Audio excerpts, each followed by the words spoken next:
Yo, yo, yo, welcome in. Afternoon drive time on ESPN 700.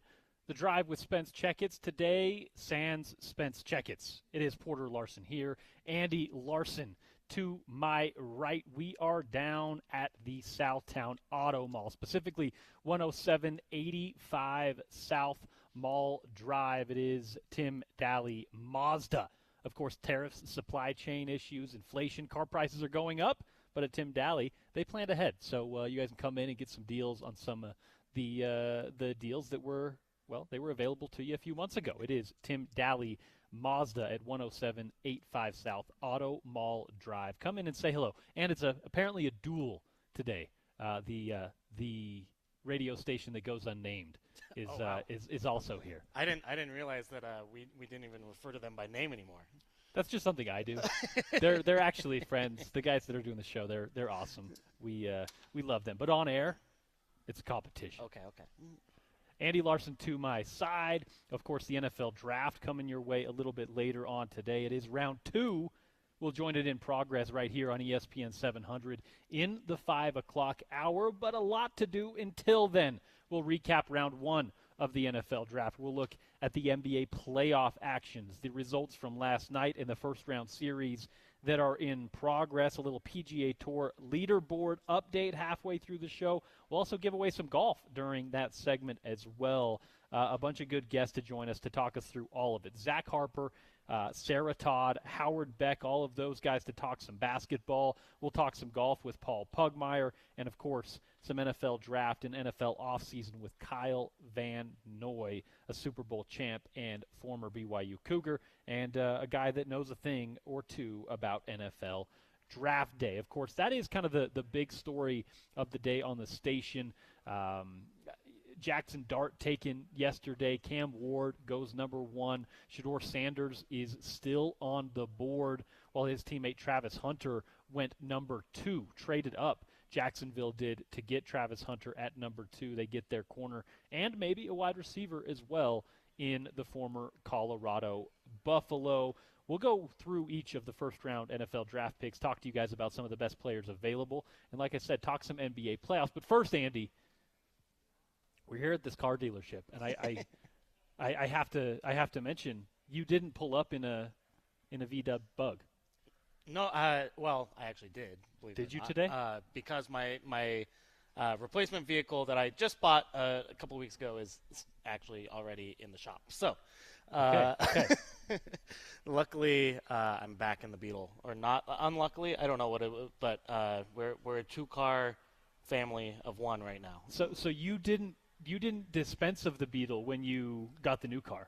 I mean, I'm going to soon, yes, but it hasn't happened yet. Okay. Well, I was a little sad when I first saw you. Not that I don't like the new car. I'm a BMW guy, so I love the minis. I love the ride. But for some reason, I just felt like the Bug was either like fitting or like you leaned into it. I've seen you commuting on a scooter before, so the Bug was just kind of a natural transition. It's an extremely good bit either way. And then, the Mini Cooper is, to me at least, an extension of the bit where it's even a smaller car than the VW by like 10 inches. So I understand that my preference is there. Look, I'm a city driver. I'm trying to park in those small parallel parking spaces. I'm not trying to have a big old truck out there to try to slide in those spots. It's just impossible sometimes. I like that you're not pretending, because I know plenty of guys that need trucks and use trucks and are tradesmen, whatever. Sure. But I also know of a lot of men who I know who live in the city and just drive to work, and they don't go off-roading, but they for some reason need an F-350. It's silly. Regardless, we're here at Tim Daly Mazda, 10785 South Auto Mall Drive. If you're in need of a new car, or maybe you're just kind of feeling it out, maybe you want to see what your car is worth, what kind of deal they could get you into, come down and say hello to the folks at Tim Daly Mazda here in Southtown. They'll get you into a 2024 or a 2025 ride with some of the pre-tariff pricing, which has changed a lot of the prices in the last couple of months here in the United States. And if you're looking for a deal on a mid-2000s VW Beetle, I may know a guy in the next few months. I will sell it for quite cheap, yes. NBA playoffs, me and Andy, it is a Friday, which on this station, and especially with me hosting, is usually a football Friday, pretty heavy. We're going to talk a lot of NBA playoffs because we have the NFL draft live on the station or later. Sean O'Connell talked a bunch of NFL in his show before. So we're going to kind of reset, talk a lot of NBA playoffs in the first half of the show here today. If that's not your speed, well, tune in later or hit us up in the podcast page, and we'll get some football stuff for you a little bit later on. As I mentioned, Kyle Van Noy joins the show in the afternoon. Paul Pugmire, Sarah Todd, Zach Harper, and Howard Beck still to come. But as I mentioned, yesterday, round 1 of the NFL draft in the books. Cam Ward, Tennessee Titans take the Miami quarterback first overall, which is essentially what everyone was expecting going into the first pick, at least over the last couple of weeks. It very much seemed like he was the guy for Tennessee. They select Cam Ward out of Miami, a guy that we're pretty familiar with. He played in the Pac-12 footprint for some years as well before transferring to Miami. Another guy we're familiar with, Travis Hunter out of Colorado. He goes to Jacksonville after they traded up to select the dual threat corner wide receiver. Really interesting prospect, Andy, and I get your read on this as a guy who I know you're not crushing tape on college players, but a guy who has played that many snaps on different sides of the ball is truly a unicorn in the draft at this moment. Well, and it feels like executives, maybe fans overall, the media, whatever, are looking to classify him as one or the other. Yep. And I think it's fair to say he is a better cornerback than he is a wide receiver. But I'm interested to at least try it out and see. Look, I understand that the NFL is a significant jump up. It's a different monster. The demands are extreme and insane. But give it a shot. Yeah. And if it works, then great. You do have a two-way monster that can help you on both sides of the ball. That can, even if he's a third kind of package receiver on offense, that's still a valuable commodity. And then you see what he offers on the defensive end. If that fails, if that doesn't work well, then yeah, let's go ahead and select one or the other. But I think you have such a unique opportunity if you're the Jacksonville Jaguars right now to play him on both ends of the ball. And I don't know if they've said anything about what their plans are. Probably want to talk to Travis about that first. But to me, it's just such a cool thing that we just don't see very often, at all. And so give him that opportunity. And a little inside the process here. If you're a top 50, top 30, top 40 draft pick, you meet with all these teams far beforehand. Sure. And he told the teams that met with him, I want to play both ways. Yep. Don't draft me if that's not your plan. Yeah. He said that to them. Now, that being said, if you selected number 2, what's your other option, right? I guess he can hold out, whatever it may be. Pull the Eli Manning deal, right? Exactly. But, look, so they know what to expect, and that's great, and hopefully they go along with his wishes, at least from my point of view. I think, and he's the number 2 pick. There weren't a lot of teams that had the opportunity to pass on him by any means. But I think he's the most talented player in the draft, even above Cam Ward. I understand quarterback's the most valuable position, but what he brings on the football field is impossible to replace and is so important in today's game. And you get 2 players for 1 pick, which from a roster building standpoint, that's something that you just don't have the privilege of doing in the NFL. Unless you get a prospect like this. Now, and on a rookie contract too. Right, exactly, on the rookie scale contract. Now, the first round, if you're in the NFL and you get a first round pick, it's similar to the NBA, but even more so, where there's a whole bunch of different things you qualify for. The team keeps control of your contract for an extra year. There's a much bigger signing bonus. The matter of fact of getting him in the first round is a major plus for them if it works out on both sides of the ball. I will say he's 170 pounds soaking wet.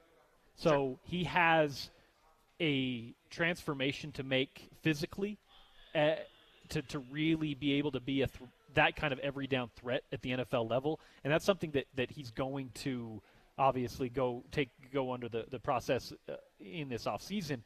But what does that do for him as a receiver? Does it change his top-end speed, right? There's just a few questions that scouts don't know the answer to because we really haven't seen to this level, a guy tried to play both sides of the ball.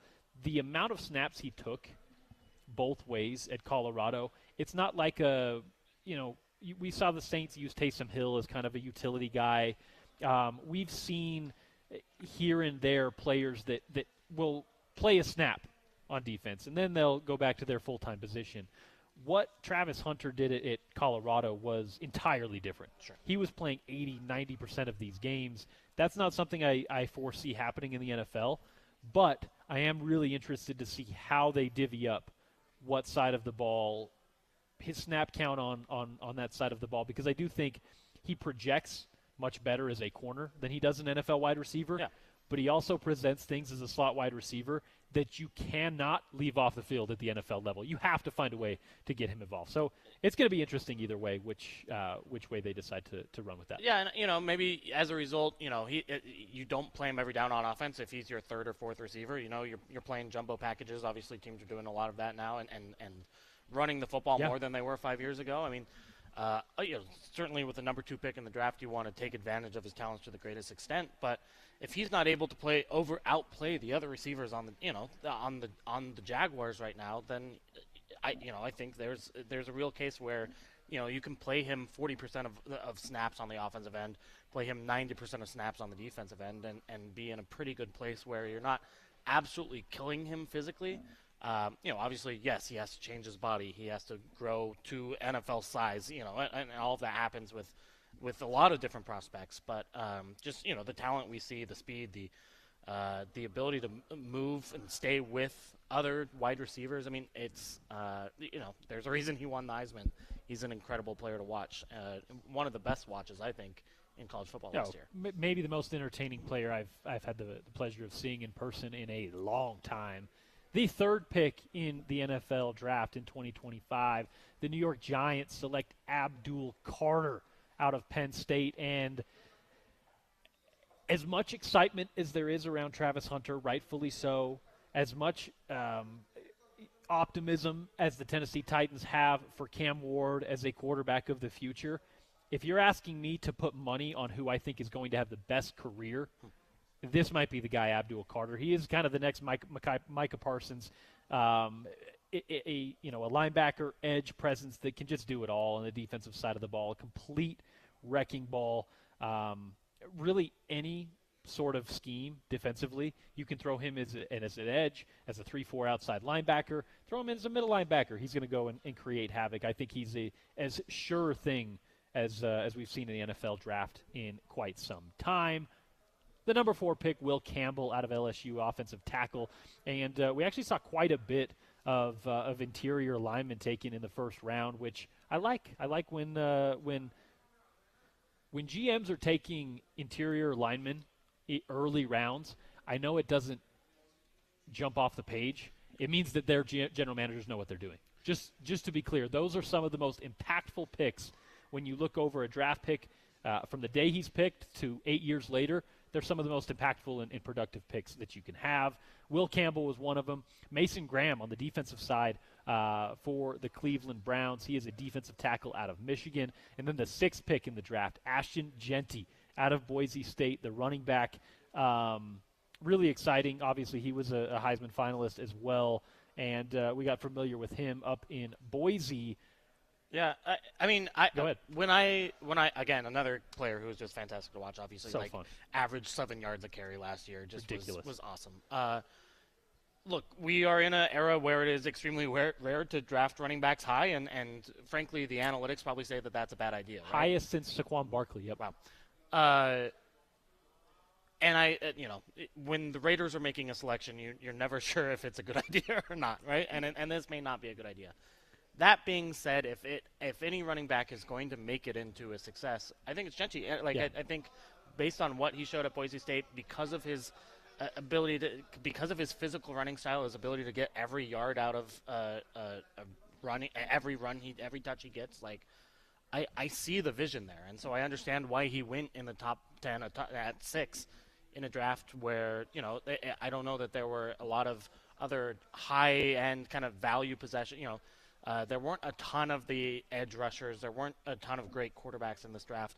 I understand, how he ended up at number 6, and I think there's a real chance that it goes well. I'll be rooting for him again because he just was, along with Travis Hunter, so much fun to watch last year. And one of my favorite picks of the draft as well, as I mentioned, though, the highest running back selected since Saquon Barkley, Ashton Jeanty, taken 6th overall by the the Las Vegas Raiders. Yes. I'm still doing that. I still call them the San Diego Chargers. Whatsoever. I have, once a team changes, if they don't change the like Oklahoma City did, if they don't do the full change, it takes me forever to get used to that.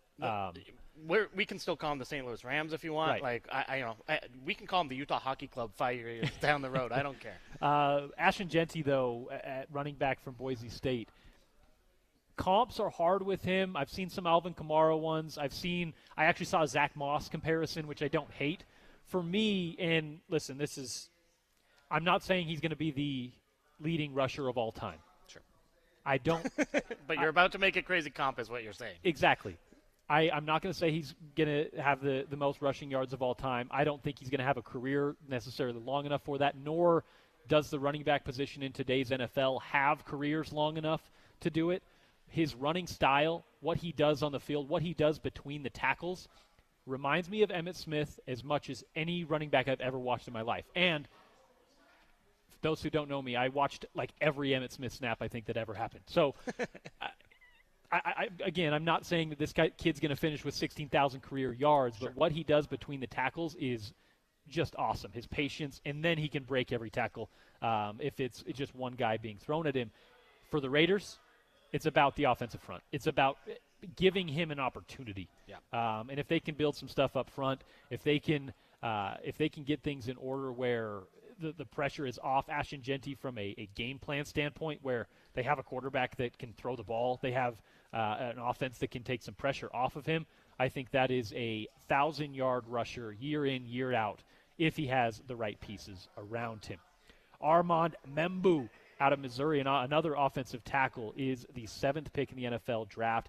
Tetaroa McMillan out of Arizona, the wide receiver. He was really sought after by a lot of teams as the only real true number 1 wide receiver at the top end of the NFL draft. Kelvin Bakes Jr. out of Texas at the tackle position. The first tight end selected out of Michigan, it's Colston Loveland. And then number 11, the San Francisco 49ers take defensive end Mykel Williams. Speaking of my Cowboys, Tyler Booker out of Alabama, an offensive guard. I actually love this pick. They continue to draft up front, draft the interior linemen. The problem with the Cowboys is that they draft really well, and then they forget entirely what they wanted to do, and the contract situations at the end of that just turn into fights. Mm-hmm. That's what they like to do. That's the old Cowboys MO. Kenneth Grant out of Michigan, defensive tackle. The Miami Dolphins take him at 13. Tyler Warren at 14 out of Penn State, another tight end there. Jalen Walker, linebacker out of Georgia, goes halfway through the first round. D-tackle Walter Nolan to the Cardinals out of Ole Miss.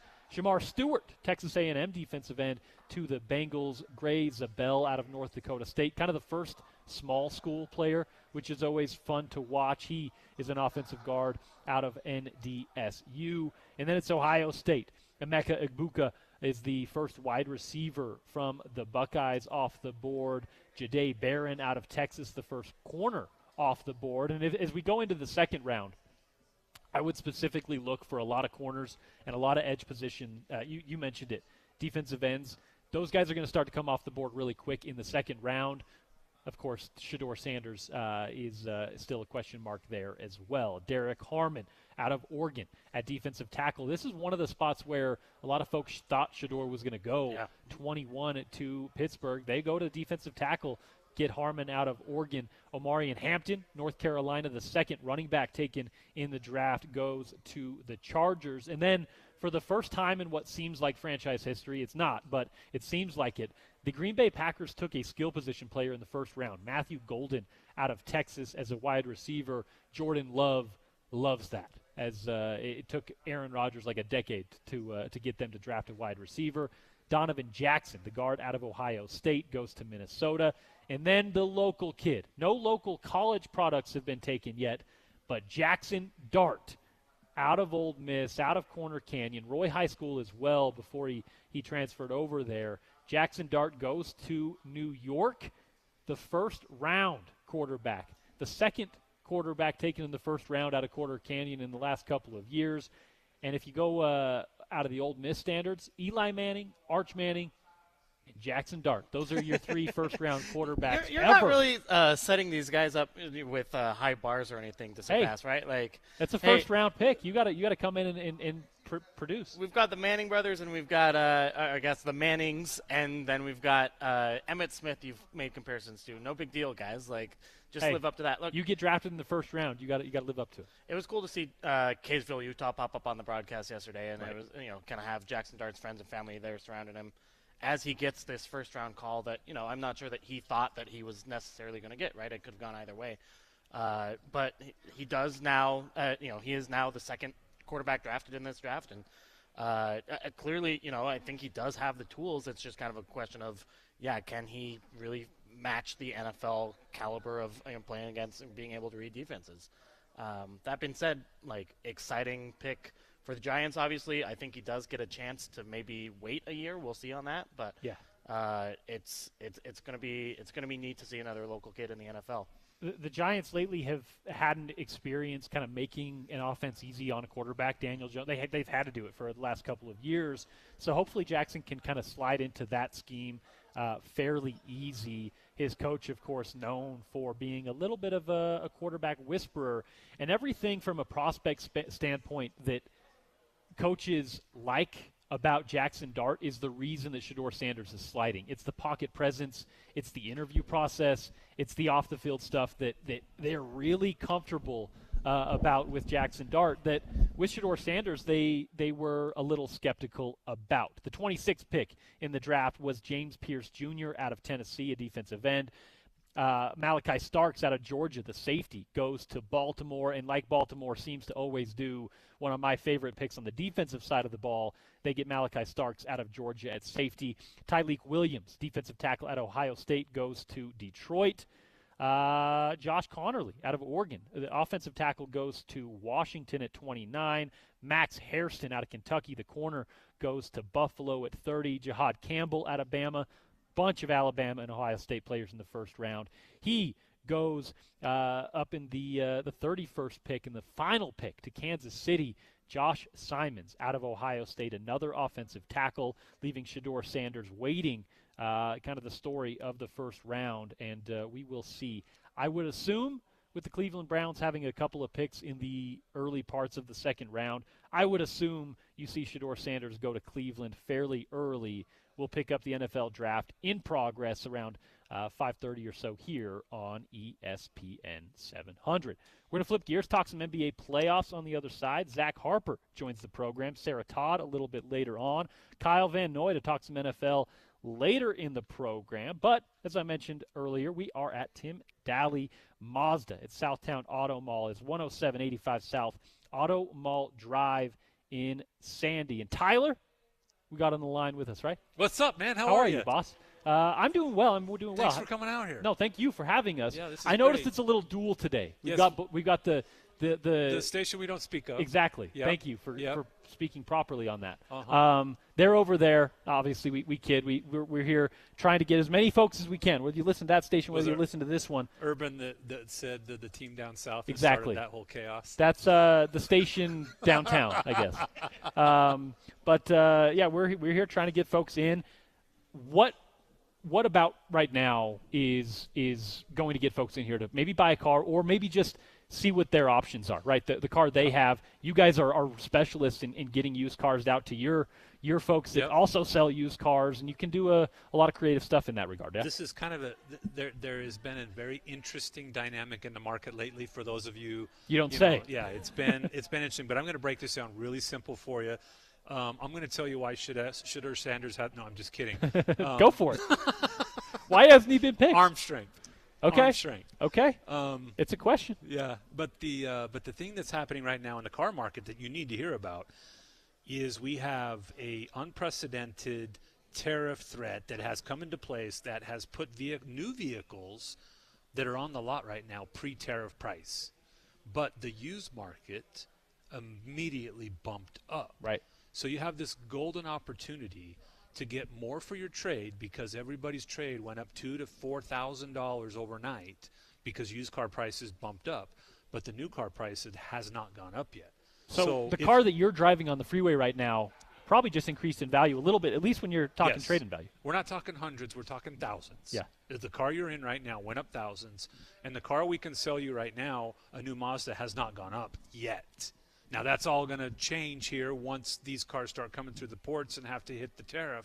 But my point is, this is kind of the golden opportunity that I've never seen in my 30 years of doing this. So it's a great time to buy. That's why right now, like if you're thinking about doing it anytime this year, right now you're going to get the best of both worlds. And especially with, as you mentioned, it's kind of unknown what's going to happen with these tariffs, what's going to happen in the next couple of months. So why not come and get a baseline, see what you qualify for, see what your car is worth. Of course, Tim Daly is the #1 used car dealership in Utah. So they'll work with you on that. Over 1,300 vehicles in stock, including hundreds of EVs and a forever warranty. Yeah, the Tell forever the folks about warranty is our unique selling position. You can get a used car anywhere, but what you're not going to get with anybody else is this forever warranty. You Right. buy a used car from us, and we're going to guarantee the engine and transmission for as long as you own that vehicle. So if you say come buy a brand new Mazda, it could be a used one as well, a used Mazda, and you drive it for 10 years and you hand it off to your kid. Your kid starts driving it for 3 years. 13 years later, the engine blows up. Guess what? You're covered. There you go. That's what the forever warranty is. Wow. Yeah, there's not many dealerships that do a warranty quite like that one. Come out, visit Tim Daly. 7 locations, but visit the Mazda one This is today. the one. This is the one you want to get to. Southtown. Southtown Auto Mall. It's 10785 South Auto Mall Drive. Tyler here with us. GM, sales manager. What we got here? Yeah, sales manager. Gotcha. Tyler with us. He'll be back joining us a little bit later on. It's Tim Daly Mazda and Mazda Southtown, 10785 South Auto Mall Drive. Hey, come and say hi to Andy and I if nothing else. Tyler, thanks, man. Thank you. Back on the other side, we'll switch gears, talk some NBA playoffs. It's Zach Harper talking some hoops right here on Utah's #1 sports doc. Porter Larson, Andy Larson, filling in for Spence Checketts on a Friday on ESPN 700 and 92.1 FM.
Welcome back in Drive Time on a Friday afternoon. Porter Larson, Andy Larson. It's Larson and Larson edition of The Drive. Spence Checketts will be back with you on a Monday, but we're recapping the first round of the NFL Draft. We'll hand it over to the second round in the 5 p.m. hour, talking some PGA Tour, NBA playoffs, and more. Our next guest will switch gears a little bit and talk some NBA playoffs, Jazz off season, and go from there. It is Zach Harper at Talk Hoops. Zach, how are we, my friend? Of the playoffs is always exhausting, but thankfully we have some of these teams willing to bow out early to ease up the schedule on some of us. Yeah, I was going to say there's a few series that are. Last night it was looking iffy with Memphis and Oklahoma City, but a big comeback by the Thunder to kind of keep that one. I would say decided 3-0 lead for Oklahoma City, so no questions there. Zach, first off, I do got to ask, what does your playoff coverage look like? Obviously, the 82 game slate to me feels longer and longer every year. It feels like getting through the regular season is less of fun and more of a chore to get to the postseason. It seems like this is more accurate year by year. What changes for you, SiriusXM, doing the NBA stuff once we really get in zero dark 30 mode, as I think LeBron used to call it, playoff time? What's it look like for Zach Harper? I think this might be a perspective thing when you're dealing with like a teardown and then a rebuild versus like just covering everything. It's fair. I think it gets longer when you're dealing with a 16-win team versus dealing with everybody, because I felt like the season flew by this year for me. And sometimes it feels like a little bit of a slog at certain points, but I felt like it flew by, and then all of a sudden it was the playoffs. It's weird because we have a lot fewer games now, obviously, but it's felt so intense over this last week that I feel like I'm working more, even though I'm working way less. And so I've been more exhausted, and I don't know why. I think it might just be more emotionally invested in all of this for some reason. Also, there are horse heads now involved in this, thanks to the wall at the Intuit Dome, and that's kind of terrifying. It's Godfather, flashbacks and everything. So I think the intensity of it all, seeing Kawhi Leonard back, seeing what Denver has gone through, seeing comebacks, and seeing the intensity of what like Knicks Pistons is, like the coverage, it feels more tiring to me now than the regular season. The regular season was actually kind of a breeze this year for some reason. Well, like I've talked to Will Hardy about this a lot too. Like, just playoff basketball is a different thing. Like the amount of like matchup changes and adjustments and teams going into different zone coverages and shading off of guys. I mean, it just is tactically a different thing. And so, like, for me watching playoff basketball, it's really fun to notice all of those things on a possession-by-possession level. But, like, also it's a lot more taxing because there is so much going on at a strategic level that is just, you don't usually see in the regular season, save for, like, a few matchups every year. Yeah, and it feels like in the coverage of it, you have to recognize it quicker and pay attention. Like it almost feels like you're deeper into these series covering it, where when the Clippers go into kind of a zone, or they're playing Ben Simmons at center now, and so you have to see like, well, how are they going to defend Jokic with this, and he's just not going to murder everybody. And so you're trying to figure out how they're covering this thing, or you're figuring out when the Pistons go into kind of a pseudo zone against the Knicks and everything. Like you're trying to figure out in real time, and it's me, I'm a lazy person, so this is exhausting for me. Let's talk about that, where these playoff series stand. I mean, to me, I guess maybe the easiest way to look at it is which of these series are over and we're just waiting for them to play out, and which of them are still competitive and could go either way. Yeah, I think we can call it on Cavs Heat. I think we can call it on Celtics Magic. I think we can call it obviously on Thunder Grizzlies, especially Thunder Grizzlies. Like maybe the Heat grab a game, maybe the Magic grab a game because of the injuries that the Celtics are dealing with. But I think all those are done. The Rockets-Warriors one is probably the most interesting to me because this Warriors team wasn't any good for 51 games. You know, like they were just kind of an average team with Steph Curry being awesome and Draymond Green being really good. And then Jimmy comes and now it's, oh my God, like this team could maybe win a title. Like you start seeing, you know, this thing forming in front of your eyes and all the stuff that Jimmy's done over the last 5 years and making Miami, you know, relevant on a playoff level. And obviously what the Warriors are capable of doing when they have a third guy with Steph and Draymond. And so you see all that, you know, happening in a short amount of time. You're trying to figure out, is this just a bump or is this like a championship contender bump in a really good conference? And then on the other side of that, it's a Houston team that is too young to realistically do anything in the playoffs. And at the same time, that defense is so elite and they do have stuff to kind of blow up what Golden State wants to do. And then Jimmy takes that hard fall in game 2, and now you don't know what it's going to be. You don't know, you know, what his pelvic contusion is going to do to affect the series. So I went from thinking, I think the Warriors can win the West to, we don't know if they're going to get out of the first round. Yeah. And so I think that's super intriguing. I think the Clippers taking that, you know, the Clippers forever, it was, if they can be healthy. You know, we've done that conversation so many times that it's the boy who cried wolf. And now I think it's an actual situation where they're healthy. I've been saying for years, like, I think Kawhi Leonard's season they should just hold him out until January 1st, right? Like, all that load management stuff is, you know, he's been the poster boy for it, but it's not that he doesn't want to play. It's that he's hurt. It's that his knee and his body can't hold up. And so his season, you know, at least for games, started on January 4th this year. And look at him. Like, this team looks legitimately great. And so I think, like, they can – you know, maybe dispatch Denver quicker than we thought. And I think those two are the most intriguing series out there because of just how many different ways they can go. What options does Denver really have? It seems like they've kind of thrown a bunch of stuff at the wall. Obviously a new head coach in the last month, which doesn't make playoff adjustments over the course of a 7-game series all that easy.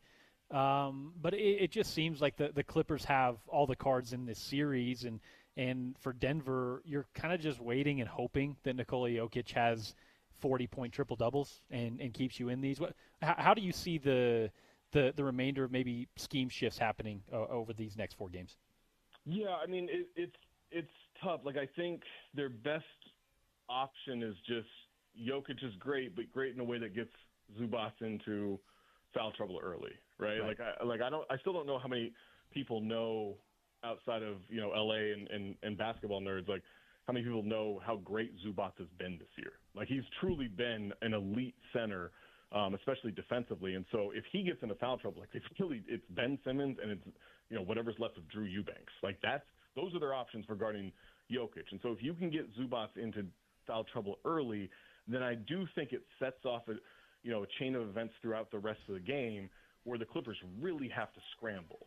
But if that doesn't happen, then you're just trying to match Tyronn Lue, you know, schematically throughout. And, yeah, like, if Aaron Gordon's hitting corner threes and if Michael Porter Jr. is engaged and if Jamal Murray has that two-man game going and, you know, Christian Brown's, like, out in transition. Like, yeah, there's stuff that they do really well, and we saw in the first 2 games how even that matchup can look.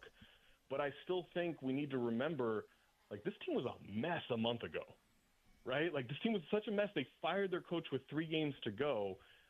Such a mess internally, and like the wins were coming in because Jokic is the best player in the world, but you can, like, they're not a deep team. You can pull on that thread and get them to fray, and so it's possible Jokic just is a superhero and pulls them through the round and beats a really good Clippers team, and it's also possible they lose the next 2 games, and all that crap from the owner, you know, saying, I want them to play with joy. We got to rediscover our joy. Like, this isn't 8th grade basketball. Like, this is the NBA. Like, this isn't – I just don't think they really understood what they were doing. If you want to fire Michael Malone, fine.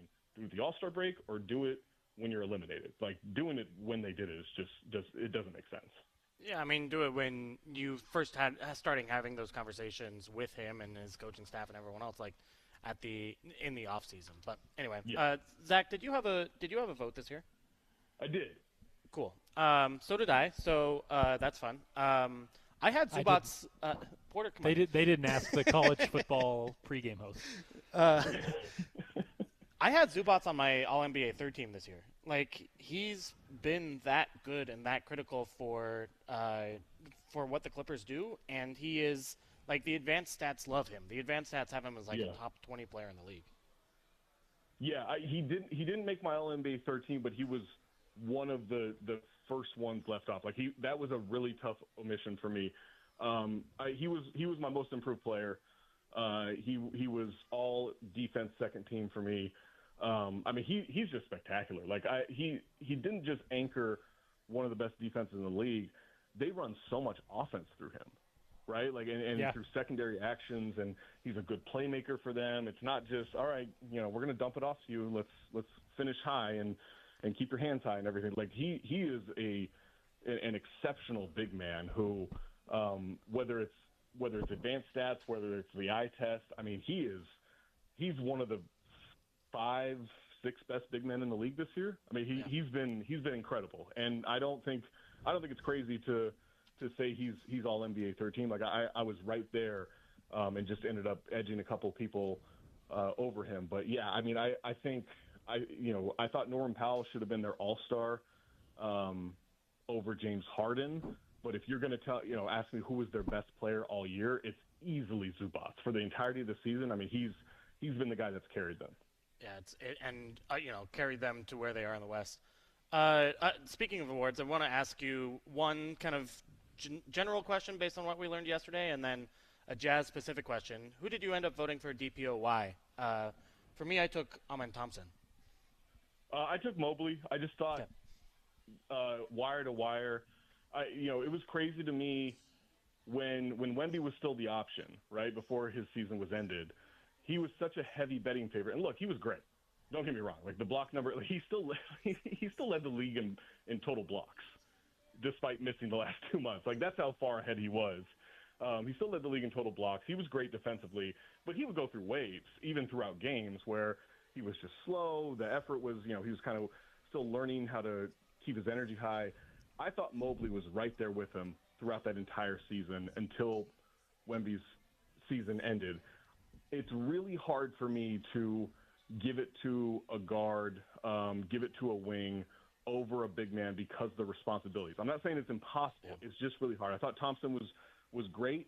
He's on my all defense first team, but I just thought Mobley had the most consistent season throughout because of the responsibilities, because of what he meant. Like in the past seasons, he was really good defensively, but if Jared Allen wasn't on the floor, they fell off a cliff defensively. Yeah. Now it's the opposite. Now it doesn't matter if Jared Allen's on the floor.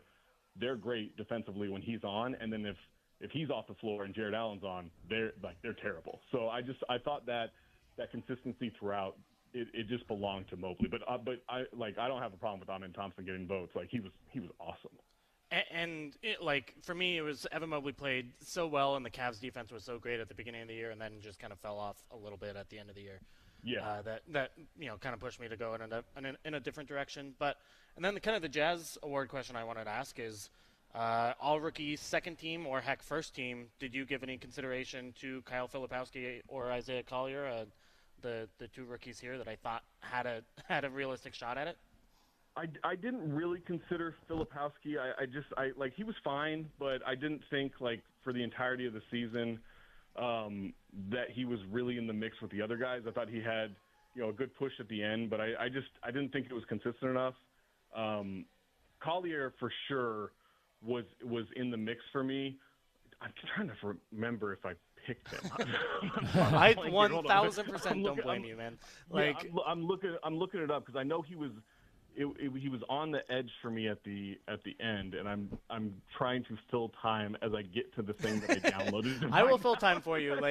So the way this works is we got this media ballot, and we had 16 hours to actually fill it out. So which is actually not a ton of time. And then once you fill it out, and for me, I crammed into the last 10 minutes, right? So I'm trying to fill out all these form fields in the last 10 minutes, and I finally get it in at 4:01. I'm not even sure I made the deadline. And then once it's done, it gives you a PDF at the end, so you can save and remember your results for moments like this when you talk about them on the radio later. But I mean, Like there I are found it, by the way. 50 different players to 50 different slots to choose from here. No joke. And so I absolutely do not blame you for not remembering your all-rookie second team and the worst rookie class in recent memory. Yeah, no, my last two spots, because it was between three guys, and Collier was one of those three guys, but my last two spots did go to Bub Carrington, and it went to Donovan Clingan. I thought Clingan had a slow start to the year, but I thought he was excellent the second half of the season just for what they needed him to do. Like, they were pretty good defensively, and they were good when he was on the floor. I know Bub Carrington didn't shoot well. I thought he played really well, and I know the Wizards were a disaster, but I actually thought, like, when he was on the court, for what they were trying to do development-wise, I thought he was really important to how the rest of the young players played. Collier was really good distributing the ball. I didn't see a whole lot outside of that, right? And I don't know if I can just give it based on, like, all right, he racked up some assists. I know, like, the whole angle of, he broke John Stockton's record, which sounds great until you put some context to it. I think if Right. Collier had thrown, I think Collier had, just been a little bit more consistent making shots throughout the year. Some of the decision making have been better throughout the year. I think he gets that spot over Carrington. I think Clingan probably makes it no matter what. But it was right there between those three for those last two spots. I will say this: Bub Carrington is a legend here in Utah because of him making the game winner in Game 82, There you go. and pushing the Jazz down to be the worst team in the league, guaranteeing the top 5 pick in this year's draft. Yeah, I mean, I think if that puts him over the top for Collier all rookie second team, I think you gotta. I think Jazz fans will take that, right? Honorary Jazz man for life, Yeah. Bub Carrington. The other tough part about these like full season awards is that you're, especially in today's age, you're being asked to evaluate players based on an 82 game regular season slate, where a lot of the best players are waiting until game 50, 60, 70 to really turn it on, which I've always thought the all NBA, the MVP, like the big awards should be like a full season thing after postseason, but that's a different conversation. Zach, I do want to ask a kind of a two-parter relating to this. The MVP award, I think it's Shea's. We'll see how it goes. I do want to ask you how that broke down in your ballot, but it's a two-part question because I want to get your read, yes, on the MVP award, but also on another debate, another conversation around who might be the best player in the world today. Because I know Nikola Jokic has held that crown, I think, kind of undisputedly for the last couple of years. Before that, if we're being honest, was probably 15 years of LeBron James. And right now, as of today, Nikola still has a really, really good argument. I don't know if the way he played defense pretty much all year can really allow you to give him that label. But I'll just lay it out for you. Who is your MVP, and who is, as of today, 2025, the best basketball player on the planet? Because those are two different things.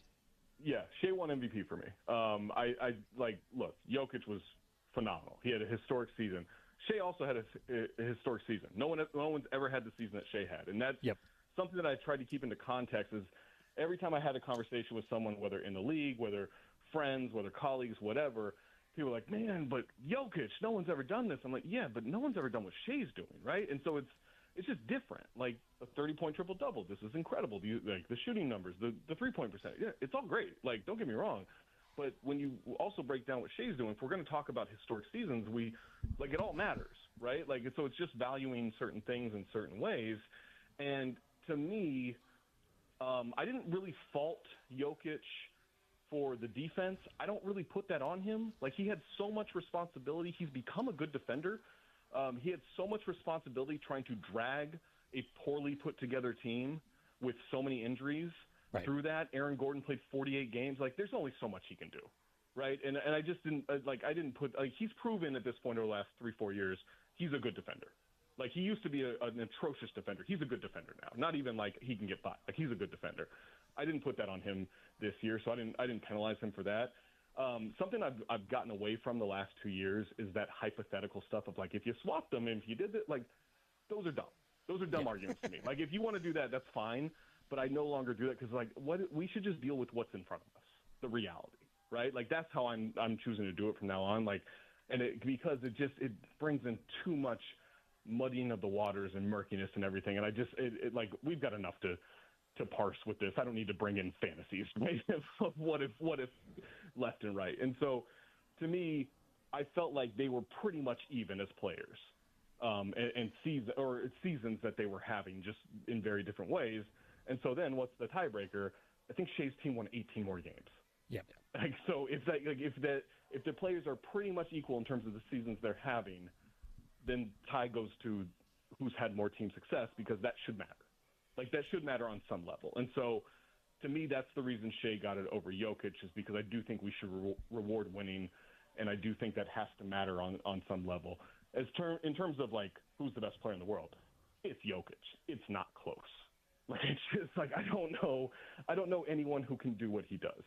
I don't think Giannis is close. I don't think Shea's close. I don't think any of these guys are close. You know, it'll be Wemby in a couple of years, but it's not him yet. I don't know how anybody affects the game the way that he does. Like, he is the strongest player in the league. He is maybe the most skilled player in the league. He's the best shot maker in the league. He's arguably the best passer in the league, with some pretty elite all-time passers. I mean, he is just special in every single way. He's become an elite three-point shooter. The way that you stop him is you destroy the team he plays for in the 8 minutes he doesn't play. Like, that's how you beat him. Like, that's how good he is. Like, I don't think the defensive slippage this year is because he can't do it anymore. I think it's because we put him to the limits of his being a human. Yeah. Zach, one more question before we get you out of here. We'll get back to a little bit of playoffs and set you loose. You're an LA guy now, but of course got some history in Minnesota. That series is tied at 1-1. They're back in action tonight, 7:30 p.m. Mountain Time. It feels like in the second half of Game 1 and, of course, in Game 2, the Lakers really found something defensively against Anthony Edwards. And once you solve that, it seems like you got a pretty good recipe to beat Minnesota. Is that how you saw it playing out? And what's the next move for Minnesota to try to reverse that? Yeah, I mean, they found something. I think a lot of that is just early recognition, decision making, and not just with Ant, but as he makes that initial pass, the Wolves just have to move, right? Yeah. Like, they have to be on the move, catching the ball, have already made the decision of what they're doing. Like, it's all about just kind of these early decisions or these pre-decisions as they can't react to what's going on. They have to be proactive. When they're proactive, they demolish everybody. Like, they're so proactive when they play Denver because they seem to know what Denver's going to do next defensively, and so it's why they're so successful against them. I think they can get there against the Lakers in this series, but they can't wait 4 or 5 games to do it. They did it in Game 1 for the most part, and they looked great.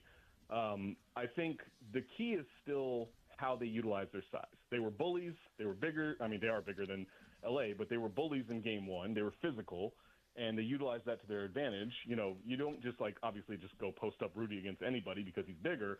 It's going to come with, like, back taps on offensive rebounds and keeping possessions alive and the scramble that creates at the three-point line and how they knock those down and everything.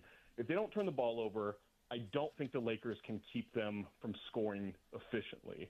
And then in that case, it's just, you know, can you end those possessions enough on the other end, which I think they can because their defense is still really elite.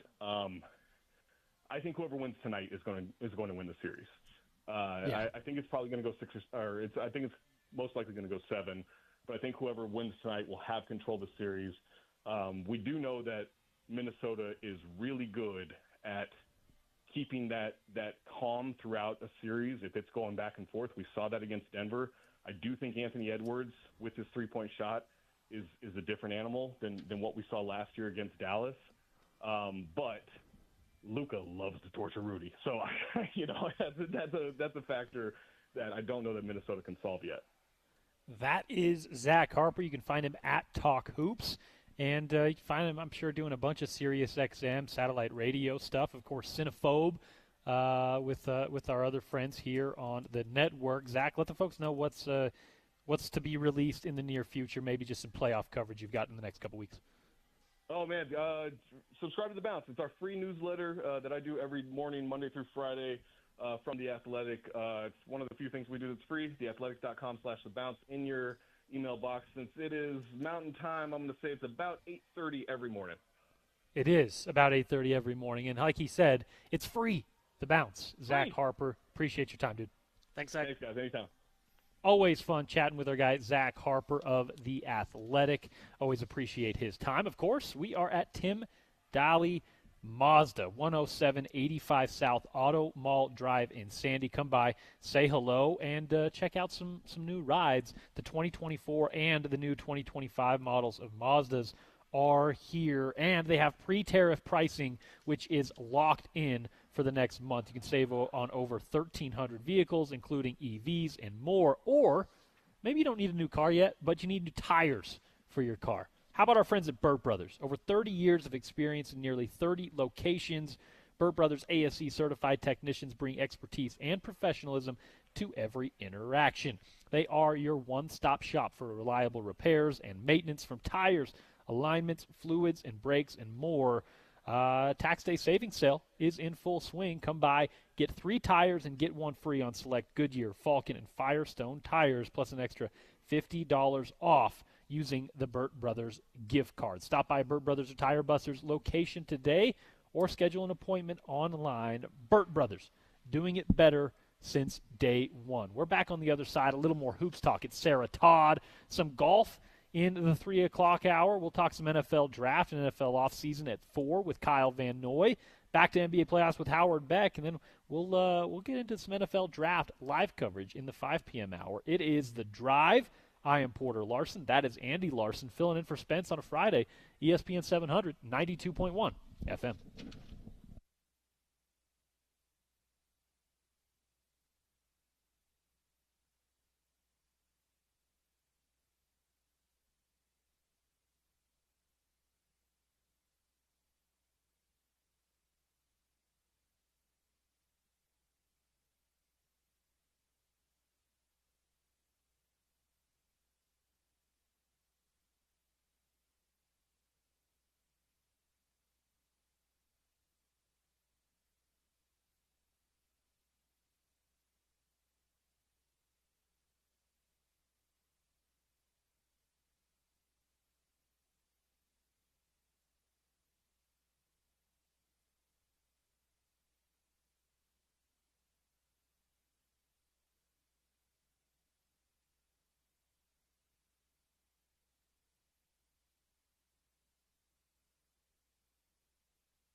Welcome back in. Drive time on a Friday afternoon.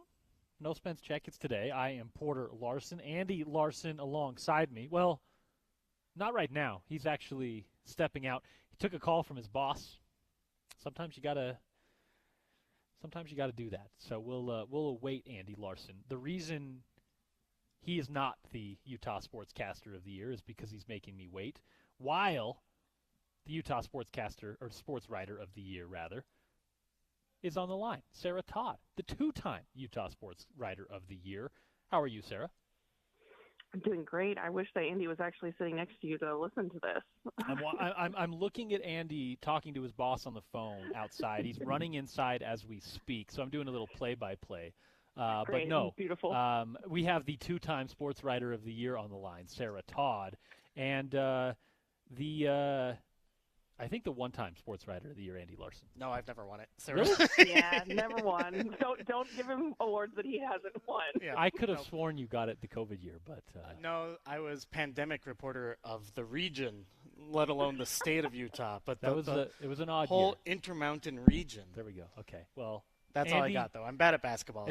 As long as his career lasts longer than Sarah's, he might win one of those Utah Sports Writers of the Year. She's got a stranglehold on him at the moment. Sarah, how was your Friday? It's not too bad. When the basketball season ends, not that it's over, I'm watching playoffs every night, obviously, but when it ends for me, man, I'm just getting so many things done that I ignore throughout the year. So there's just been a lot of errands. You're like me. Yeah, you've leave all these to-dos You've for been the to end the of the year. DMV, you've been to the post office, you've done all those things in the last couple of weeks, I assume? Yeah, absolutely. Sarah, did I tell you I bought the car? And, that's exciting? Yeah, I saw the car because we had it at the exit interviews day. That's right. Yeah, and I told you how crazy it was to have a car that people couldn't get into the back seat. Listen, that's only if you need to drive more than one person around, which I don't. I don't have a family or whatever. That's that's great. I've almost always driven a two-seater or something of the like because I got a small circle, Sarah. What do you drive? I only have one friend, Sarah. What do you drive, Sarah? Well, I have a lot of friends, so I want to be able to. I drive a Subaru Crosstrek. Okay, I like that. With a Harry Potter bumper sticker or, I don't know, decal, what would you call it, on the back? Yeah, I used to have a Harry Potter one. I used to have a Harry Potter one and then a Paradise, California sticker, and the Harry Potter sticker has died and fallen off, and so it lives no more. Also, what is your license plate and home address? Just kidding. We're the reason I asked is we're at a car dealership. We were talking cars a little bit to start, but your off season, of course, started as the Utah Jazz off season has started. What is your, since you mentioned it there, what is your consumption of the NBA playoffs? You're an NBA reporter, but you're obviously a Jazz beat writer. How dialed into these games are you, and how much have you enjoyed what is meaningful basketball, postseason basketball, where the stakes are not to do with the NBA draft? Yeah, I'm a junkie, so I've seen every single game so far. I plan on watching every single game of the playoffs. 100%. I'm an absolute junkie when it comes, and I think that, even if it doesn't have to do with the Jazz, there's so much perspective and information that you can glean from watching the postseason, right? Number one, I'm thinking often while I'm watching these games, how many players on the Jazz would be allowed to play any minutes on these teams, right? Yep. And so kind of giving myself a little bit of reality check because Andy and I spend so much time watching the Jazz that, sometimes you can forget what top level basketball feels like. Yeah, and playoff basketball too. I mean, I had the same conversation with Spence yesterday, but you're right that the Jazz's young players are so far away. They can contribute at a regular season level a little bit. I mean, let's be honest, they were still the worst team in the NBA last year. It's not great, but they are extremely miles and miles and space ages away from actually helping an NBA team in the playoffs, which is what Will Hardy and Danny Ainge are actually focused on. Yeah, it's hard to imagine. I mean, you can, I'm going through currently and I'm writing my annual grades for each player on the Jazz roster, right? And that has to obviously be like in context of what is expected of them. But it's hard not to think about the fact that, like, yes, like Isaiah Collier deserves a lot of credit and like a good grade for the season for improving compared to how he started the season. But like, I'm not sure that there's a single team where he would even get minutes as a backup point guard that's in the playoffs right now. No, absolutely not. Like, he can't shoot. He can't be on the floor. Like, and he's not a good enough defender, right? Like, the assisting, you would want the ball in someone else's hands on every other playoff team. And look, he's also 20 years old, right? Like, so there's room for development, and maybe he learns how to shoot, and maybe he learns how to defend, and kind of all these other things that he doesn't have right now. But, yeah, I mean, it is just far away in a way that, like, rookie Donovan Mitchell was actually ready to contribute, and that's not a fair bar for Isaiah Collier or any other rookie, but it does show kind of like, the difference between a good rookie class and a bad one, and ultimately I think what you hope is a good draft pick in this year's draft, a top 5 draft pick, versus what the Jazz have really kind of been dealing with over the last couple of years, which is 9th pick, 10th pick, 16th pick, 29th pick, 32nd pick, so on. Like, it just, these guys are fringy guys who may work out and may not. Yeah, and I think a lot about, I don't want to like sound like I am always so pessimistic about this team because, like, I'm around these guys like all the time, more than my family, more than my friends, and so like you get to a point where like you do want them to succeed. It's not like I'm a fan, but like I want good things for good people just in general. And so when you get to know these guys so much, and so it's not that I don't want them to succeed, but like I do want fans to like temper their expectations, because some people will see, that, Bryce is kind of turning into a more like specialized player, or that Isaiah, was racking up so many assists and looks like a good point guard. But I want the expectations to be tempered a little, just so that people understand, like, even if you were to get Cooper Flag, the supporting cast currently on this Jazz team is not one that can do anything. Well, so let's you and I talk about that for a second, because we had an interesting conversation with the Jazz veterans after the last game of the season, and I don't know that we can share all of that, but right. We had a conversation about what happens if the Jazz get Cooper Flag versus what happens if they get the 5th pick in the draft and, let's call it Trey Johnson or Jeremiah Fears or whatever, right? Mm-hmm. What happens? What do you think the Jazz's plan is in those scenarios? Do you think it's different? Do you think they still want to rebuild next year? Or is there any scenario in which they try to put a team together and really go for it next year? Right. I think there's 2 possibilities. I think that the Jazz get Cooper, but then they try to capitalize on any chaos around the league that's happening, right? Whether that's hoping that the Suns implode, hoping that the Bucks implode, hoping on something that creates possibility for a really big blockbuster trade to get a guy who would be like a number 1 on a team that is trying to build Cooper Flag into a number 1, right? And so I think that that's one possibility, is that if they get Cooper, they would try to go for it. Whether they strike out on that or not remains to be seen, and that all depends on getting Cooper.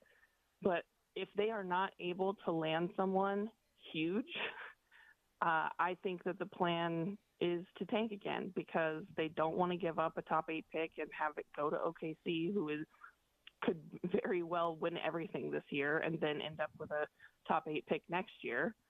And they really, really like the top 3 in next year's draft, as it is kind of it's expected to be right now. That's AJ DeBonsa, Darren Peterson, Cam Boozer. And so I think that the idea of having a top pick from this year's draft, even if it ends up being Trey Johnson, or a top pick and adding a top pick from next year's draft, is the ideal situation for the Jazz brass. Do you think that, so last year they had kind of this scheme in mind where they would trade, and I don't want to call it a scheme, plan, whatever, 5 first-round picks, or they would trade for Mikal Bridges and then go out and sign Paul George, and that would be a core around Lauri Markkanen that would be interesting in the Western Conference. Now, I think the strategy, that obviously did not pan out, and even if it had panned out, I don't know how good it makes the Utah Jazz. Do you think like there's been any kind of like reckoning that, hey, look, this is just going to happen through the draft, that the idea of using the draft picks as trade assets has maybe gone from the primary strategy to, hey, maybe, but probably not kind of strategy?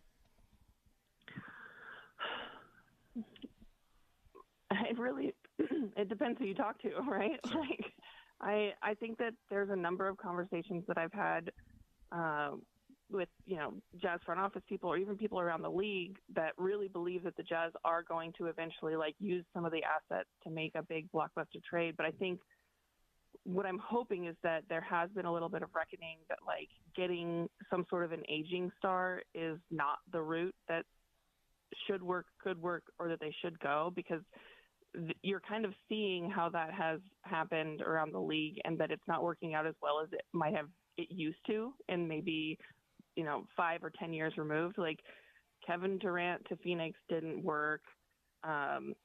James Harden is kind of working in LA right now, but I think you'd be hard pressed to find people that think that the Clippers are actually like a title contender this year.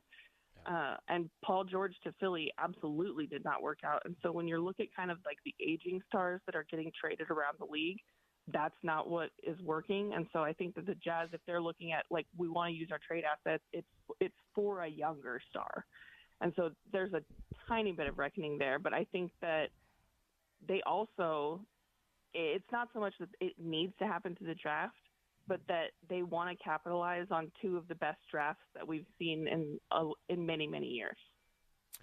Sarah, kind of along those same lines, I do want to ask if let's rewind a little bit. The Jazz have, I think, wisely avoided using the term from last year, the big game hunting, at least this offseason. Now, they haven't changed the roster flexibility, the fact that they have the options to basically do whatever they want roster versatility-wise. Strike when the iron's hot, right? Whenever one of those situations comes up across the league, the Jazz are, along with OKC and maybe 2 or 3 other teams, really the only ones that are positioned and prepared to put out some Godfather-type offers. You look across the league, what are, during this offseason, the most likely scenarios in which that comes into play? Looking at Milwaukee and maybe a falling out there, or in Phoenix. Obviously, Denver just replaced their coach with stars and still on the roster there. Just looking across the league, what's the most likely scenario where teams that have built up this this war chest could strike while the iron's hot across the league? I mean, most likely, I think, is obviously Phoenix. I think the problem there is that Phoenix is probably going to want to hold on to Devin Booker if they can. I don't know if that's going to work for them, though, because they literally have like no way out of the hole that they're in right now. They don't have assets and they need to get them back. And so right. I don't know that they're going to be getting back as much as they want or they think they can get from like Beal or even Durant to like make their future as good as they want it to be while holding on to Devin Booker. And so there might be a moment where the most likely situation is that they actually have to get rid of Booker and bottom out in order to have assets and a chance at building something different in the future. And so when I look around the league, like that feels like the most likely. Also, there's so much dysfunction happening in Memphis right now. I think that would probably be second on the list. We've seen a little bit of upheaval in Atlanta, and so then you start looking at Devin Booker, Trae Young, Ja Morant as kind of the most likely young players around the league that could have an opportunity to like be moved this summer, and not just like exploring free agency, like intentionally moved to create different opportunities for the team long term. But Andy and I have been talking about the possibility of Phoenix imploding for years at this point, and so it's really a guessing game because the NBA is the Wild West right now. Like Luka Doncic could be traded. We have no idea what can happen these days. Yeah, and I think it's tough because I think the Jazz's assets are they certainly have a lot of picks, but the good picks that they have are their own. And then, if you're talking about trading a future, a 2029 pick, maybe you're more willing to do that. But that's a long way down the road for a team with an owner like Matt Ishbia who wants to win right away and would see if he were to trade Devin Booker, which he's already kind of said that he won't, that he's going to want to find some way to reconfigure it and go through that rebuild faster. So it's just tough. Like, I think the Jazz are, they're not in the worst place in the world. They do have their own picks. They do have a number of picks at the end of that look like they're going to be at the middle or end of the first round that they can use to build role players around those players. But they're just so far away. Like you're going to have to draft. You hope you get a Cooper Flagg or a Dylan Harper in this year's draft. You hope you get a DeBonsa or a Peterson or a Boozer in next year's draft. And then it's going to take a few years for those guys to develop and for you to build a core around those guys. It's going to look pretty different than what this roster looks like right now.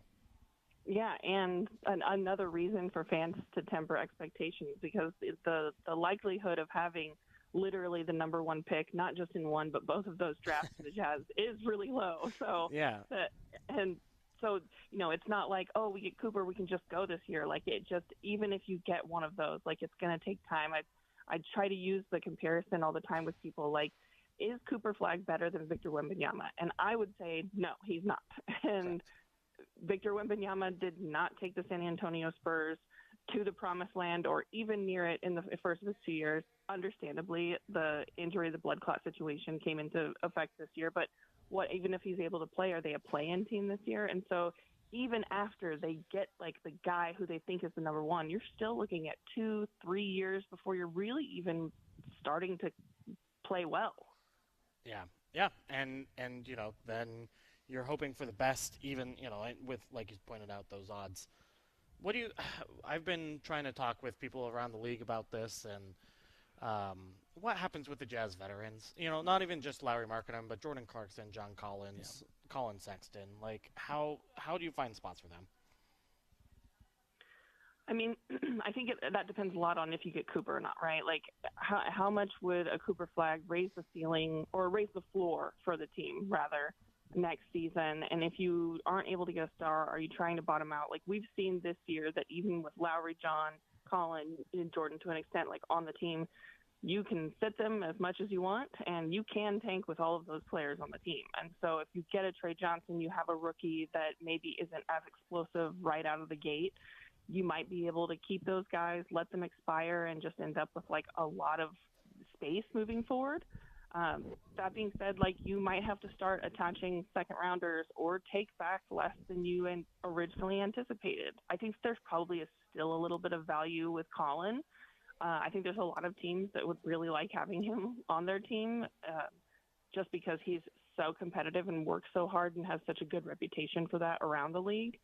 I think that John Collins probably, like, raised his value a little bit after coming from Atlanta. He had a good season despite not playing much, but that really wasn't his fault. Like, we both know that a lot of the guys that didn't play much this season were not as hurt as many people might think that they are. And people around the league. I don't know who. People around the league know that.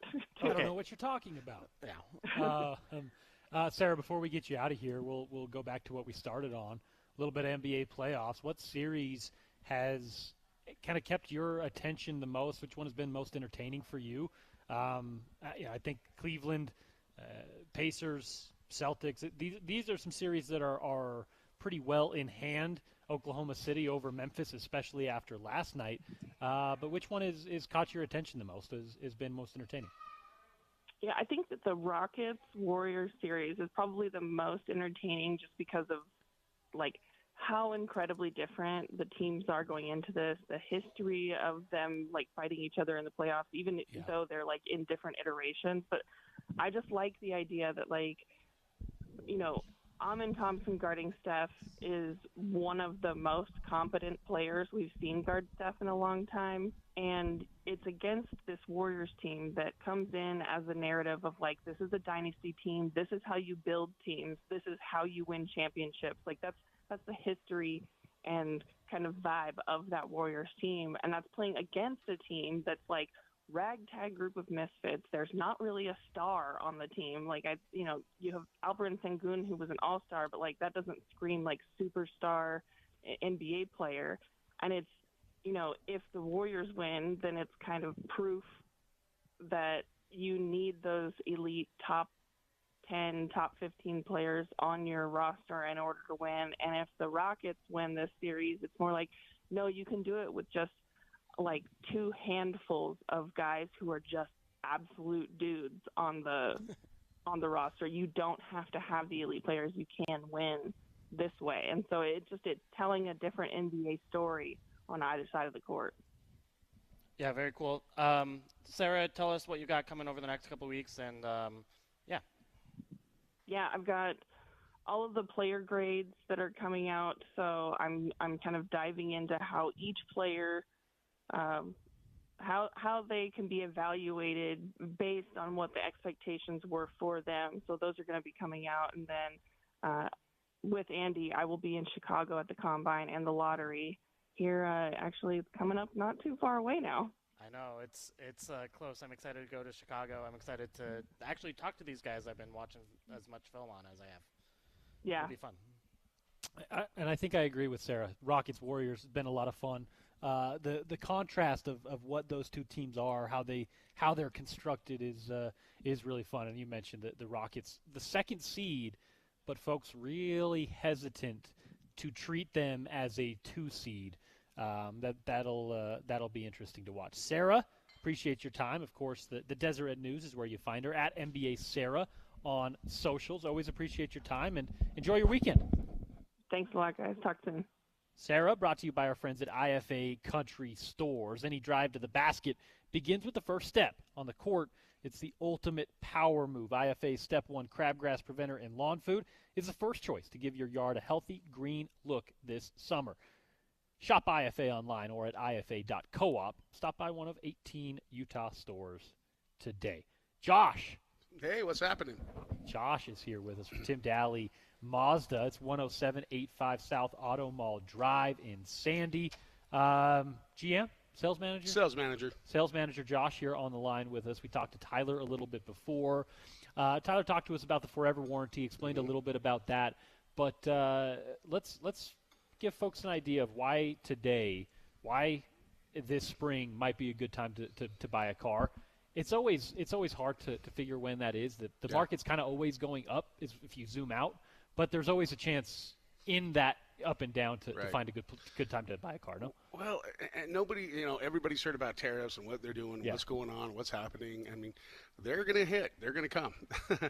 We have a great selection right now of cars that have not had the tariffs yet, so it's a great time to come down and before those hit to make a good deal on a car and come down and see us. We have up to $10,000 off on select cars, so come down and see our inventory because we have the best inventory out of the state. I was going to say that there's a lot of unknown with the tariff stuff. Yeah. It changes every morning based on who knows what. Right. But what we do know is there is going to be a 10% blanket tariff on a lot of countries, and a lot of these parts, from Mazda specifically, from Nissan, whatever car dealership you're going to, Japan. They come from Japan, they come from overseas, and what that does is it brings the used car value up. It does. Right? And it also makes it harder to get into a newer car sometimes without the pre-tariff pricing. Explain why right now your used car might be of better value and why it might be a good time to check that out. Yeah, that's a great point. I mean, used cars right now are spiking at the auctions right now. It's never going to be – now's the time to trade in that car. Your trade's going to be worth more now than it probably will who knows when. But I watch the used car prices in the market, and they're going up, and so now's a good time to get the best value out of your trade-in. So we also have really good rates right now on vehicles. So it's a good time. If you're thinking about a car, now's the time to come down and see us and check out Mazda. And if you haven't looked at a Mazda, come down because you'll be surprised. Yeah, we're sitting underneath a model right now, some of the new 2024 and 2025 models. What are the ones that folks are looking at right now? The newest models, the newest thing from Mazda. I mean, a classic is the CX-5. It's been around for a long time. It's kind of our signature car. It's if it ain't broke, don't fix it, right? Right, and that's kind of how Mazda's been. And They're more of a luxury brand car. I mean, a lot of people haven't really checked out a Mazda, but when you come, they're surprisingly comfortable, quiet, fit and finish. They're just a fun car to drive too.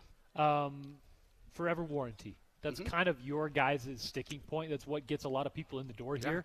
Nobody else does it. I'm sure it's what gets a lot of deals across the line here as well. Expand on the warranty you guys have. Well, I mean, a lot of people, especially, Mazda is one of those cars that you can own for a long time. They go and go and go. And if you're one who likes to keep a car a long time, the forever warranty is going to be wonderful for you. It's going to cover any big expenses that you're going to have down the road. 110, 120, 130,000 miles, 140, 200,000 miles. The forever warranty is going to protect you, and something goes wrong, it's there to help you out. 7 locations at Tim Daly, but this is the one you want to stop into. It's 10785 South Auto Mall Drive in Sandy, of course, at the Southtown Auto Mall. Come in and chat with Josh. Yeah, come say hi. We'll get you We're set. a friendly bunch. Yeah, it's a fun time in here. They've got a good showroom and a bunch of vehicles. 1,300 vehicles between the different dealerships and a lot of inventory, including EVs, whatever we want to get into. Absolutely. You can find it here at Tim Daly. 10785 South Mall Drive in Sandy. Josh, appreciate your time. Thanks a lot. We'll chat again later. Sounds good. Back on the other side, we'll give away some golf and PGA Tour leaderboard update with our friend Paul Pugmire of Utah Golf Radio. Still to come in the 4 o'clock hour, Kyle Van Noy, Howard Beck to talk some NBA. And, of course, in the 5 o'clock hour, we'll hand it over to ESPN Radio for live coverage of the second round of the NFL Draft. Porter Larson, Andy Larson, we're back with more Larson & Larson edition of The Drive. No Spence Checketts today. It's ESPN 700 and 92.1 FM.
Welcome back in Drive Time on a Friday, rolling along here.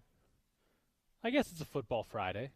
NFL draft coverage rolls along after we hang up in the 5 o'clock hour. Talking some NBA playoffs, maybe a little college hoops. Updates, off-season football if we get to it. Of course, we brought Paul Pugmire in to recap round 1 of the NFL draft. Right, Paul? Of course. What else would you do? Appreciate you joining us. Of course, the golf world is a little slow this weekend because it's not that it's not a official event. It is a PGA Tour event. In fact, it's a PGA Tour event that gives you FedEx Cup points. But Paul, it's kind of a little match play, a little dual play. Give us insight into the Zurich Classic because this didn't used to be the case here. Yeah, the Zurich is the PGA Tour's only team event of the year. 2-player teams, and they have a variable format throughout the week. They play 2 rounds each of a 4-ball, or what people normally refer to as a best ball. That's where each player plays his own ball, tee to green, makes his own score, and then the team takes the best of those 2 scores. And the other format is what's known as a foursome, or commonly called an alternative shot, where the team plays 1 ball and they take alternate shots. You hit it, I hit it, you hit it, I hit it, until we end up in the hole. It's a fun and I think an interesting way to, I guess, break up a little bit of the monotony of the schedule. Just one Utah team, though, Zach Blair and Patrick Fishburne, or at least one Utah-aligned team. They are pretty far down the leaderboard, but give us your thoughts on their chances this weekend. They're outside the cut line. They're going to get the weekend off, which you never like because you got to play the weekend in order to get points in a check. But anyway, Patrick Fishburne, Zach Blair, they teamed up last year in this event and did really well. They ended up T4, but they were leading at the end of Friday, leading at the end of Saturday, and they led through 14 or 15 holes on Sunday until they were caught and passed by a pretty stout team of Rory McIlroy and Shane Lowry. And just so those 2 guys, huh? Yeah, really, right? Take them on, baby. But McIlroy, to his credit, holy cow, coming off this incredibly exhausting and defining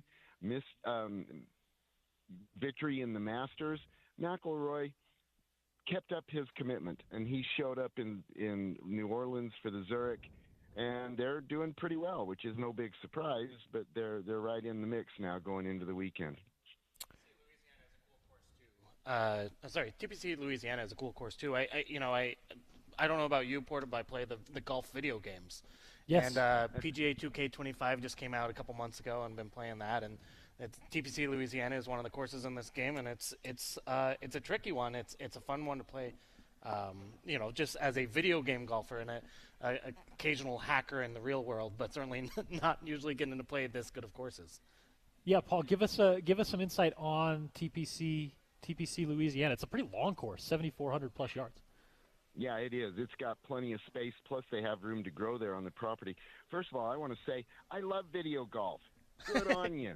Great. Go play video golf. Anybody out there wants to play video golf, go do it. It's golf, and it's a great way to enjoy some of the fun of the game. So TPC Louisiana, part of the Tournament Players Club network of courses that are owned and operated by the PGA Tour, 4 tour events and 4 players who are members of the tour to practice at. And it is long, as you noted. It's built on the edge of a wetlands, on the edge of Lake Pontchartrain. I'm saying that wrong. They're in New Orleans, and water is a defining feature of the course, especially on the par threes. Par threes are the strength of this course. If you can work your way around this course and hold serves on the par threes, you're going to be in a solid position. As I mentioned, 7,500 yards. The longest course in the PGA this year looks like Torrey Pines at about 77. Paul, who do you think has a inside track on this one for the weekend? It's hard when these guys are paired up like this to look at their games and how they match up with this course. It might be a little more up and down than we're used to when you're relying on two guys' scorecard. But right now, atop the leaderboard, Celinda, Velo, we have Novak and Griffin. The Højgaards are up there at the top of the leaderboard. Which of the fellas that are within a few shots do you think has the best chance over the weekend, including the biggest risers of the day, Rory McIlroy and Shane Lowry? Yeah, McIlroy and Lowry made up the most ground today because they did it in the alternate shot or foursome format. And I should have mentioned when I was describing this a minute ago, they go back and forth between these two formats. So it'll go. Okay. Yeah. So Thursday and Saturday are the best ball, the four ball, and then Friday and Sunday are the alternate shot. So they're just trying to make this a little confusing, huh? Exactly right. And look, I gotta say, I love the Zurich. I love the team event, and I would not want to see a PGA Tour schedule without it. But I'm good with one of them on the schedule. I think it's fun. It's a little bit of a mid-season break. But championship golf is 72 holes of individual stroke play with a cut. And I'm pretty old school and grumpy on that point, but this is a fun thing to do once in the middle of the season, and then we get back to championship golf. Anyway, so to answer your question, if you've got Rory McIlroy and Shane Lowry lurking over your shoulder, you will feel them, you will see them, you will hear them breathing, and you just can't look at this leaderboard and not be your eye drawn immediately to McIlroy and Lowry. They're the defending champs. They're both major championship winners. McIlroy is coming off the most freedom-giving experience of his professional golf career, and they've got to be taken seriously. The other team I really like is the Højgaard twins. These are twin brothers, both of whom are good enough to be there, both of whom are winners on the DP World Tour, the European Tour. They both are great players and twins, which is really kind of a fun thing, which kind of gets to another point about this event is just looking at the nature of the teams, who's playing together and why. The Højgaard twins make sense. McIlroy and Lowry, childhood buddies, they grow up together in Ireland, makes sense. Zach Blair, Patrick Fishburne, a couple of Ogden boys. They're the O-Town team. That makes sense. But the other teams in the whole field, it's just always interesting to go down and look at the teams and try to figure out, well, why are you guys playing together? What drew you two together? It's a lot of fun. I like it. Shane Lowry and Rory McIlroy bogeyed their final two holes, actually, as you just answered that question. So they didn't jump as far as maybe we thought. They're tied for 16th. They were up within the top five just a few minutes ago. Zoom out. We'll talk a little local golf. And while I do that, Paul, I'll let you get ready for a little local golf. Big 12 is probably the angle in which we focus on this week. Utah finishes 7th. BYU finishes 9th. The Utes were expected probably to have a little better showing. They were the 14th ranked team in the country going in, but the Big 12 is among the best in college sports when it comes to golf. Oklahoma State comes away with the title. As a team, Paul, they shot under par, 2 under for the week, and take away the Big 12 regular season championship. Your thoughts, your returns from what was a fairly successful but pretty run-of-the-mill trip to the Big 12 title. Yeah, so first of all, a little disappointing, but mostly because I'm a fanboy and I want to see BYU and Utah do well all the time in every situation. Of course. But the reality is they both did what they needed to do in order to move on. And moving on is the name of the game this time of year. They both will receive invitations to play in regionals. That will take place Wednesday next week. And so they'll both move on where everybody starts at zero, and you got to peg it and let it fly and count them up again. And so I'm very excited, very hopeful for both these teams. As you noted, the University of Utah Utes are 14th in the nation as of last week's ranking. Brigham Young University is it's 26th, I believe, right in that order. 28. Anyway, both 28th. Okay, both top 30 teams, and so they're moving on. They're both going to regionals. They've both got really strong players. They both are deep. Both of these teams have number 4 and number 5 players who can win tournaments, and that is the mark of a good team in the college format, the way college golf works. As you noted, the Big 12 is loaded, deep, thick, and hard. The top teams in the Big 12 are the top teams in the nation. Oklahoma State, Arizona State, these are among the best teams in the nation, and they ended up fighting it out for the title in the Big 12 championship. One final point to note on the Big 12 championship, it took place at one of the greatest and most difficult courses in the world. They played it at Southern Hills in Tulsa, and Southern Hills has hosted a PGA Championship, U.S. Opens, Ryder Cup. This is a absolutely world-class facility that demands the best golf from the very best players. And so scores ran a little higher. That was a function of it being at Southern Hills.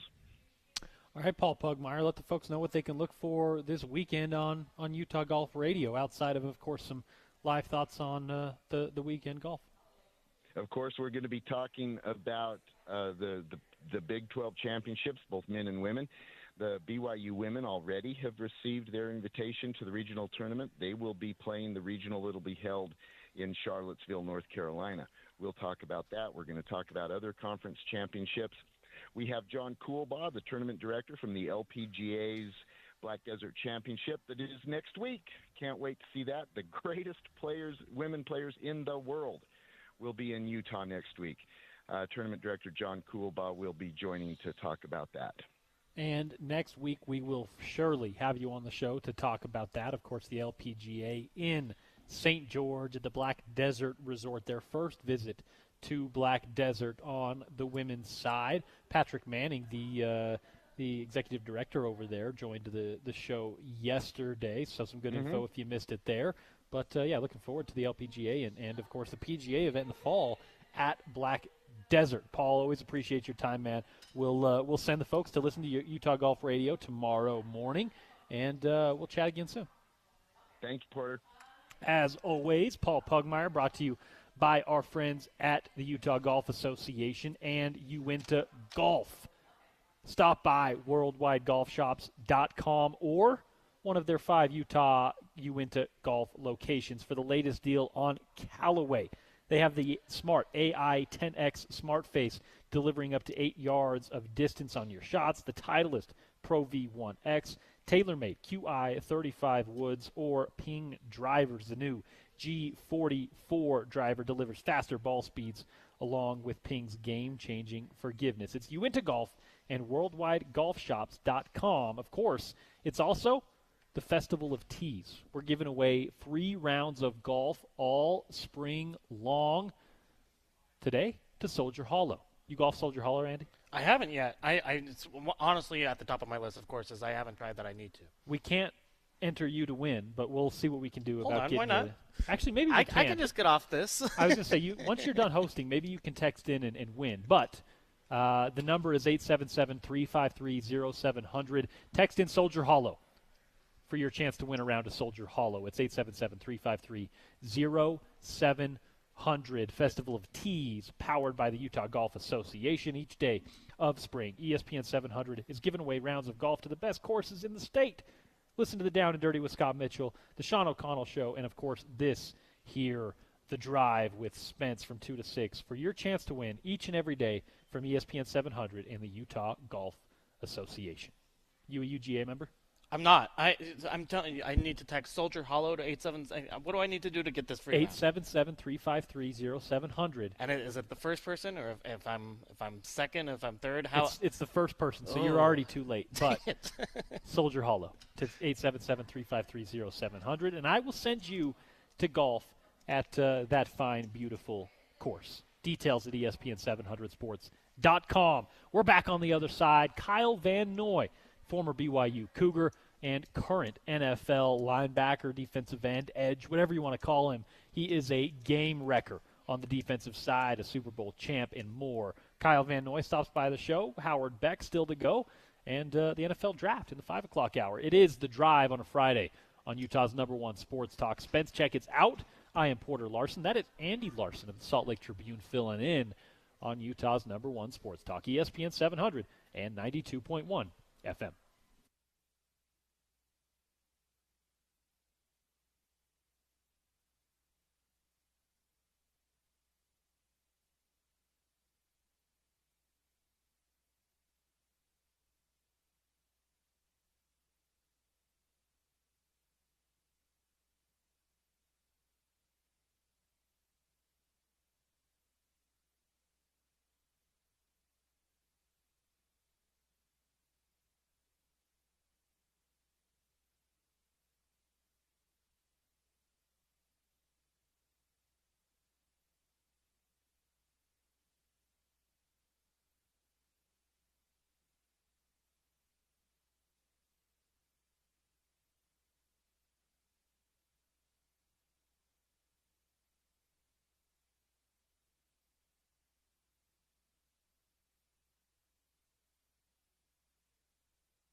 Welcome back in. Drive Time on a Friday afternoon rolls along on Utah's #1 sports talk. It is ESPN 700 and 92.1 FM.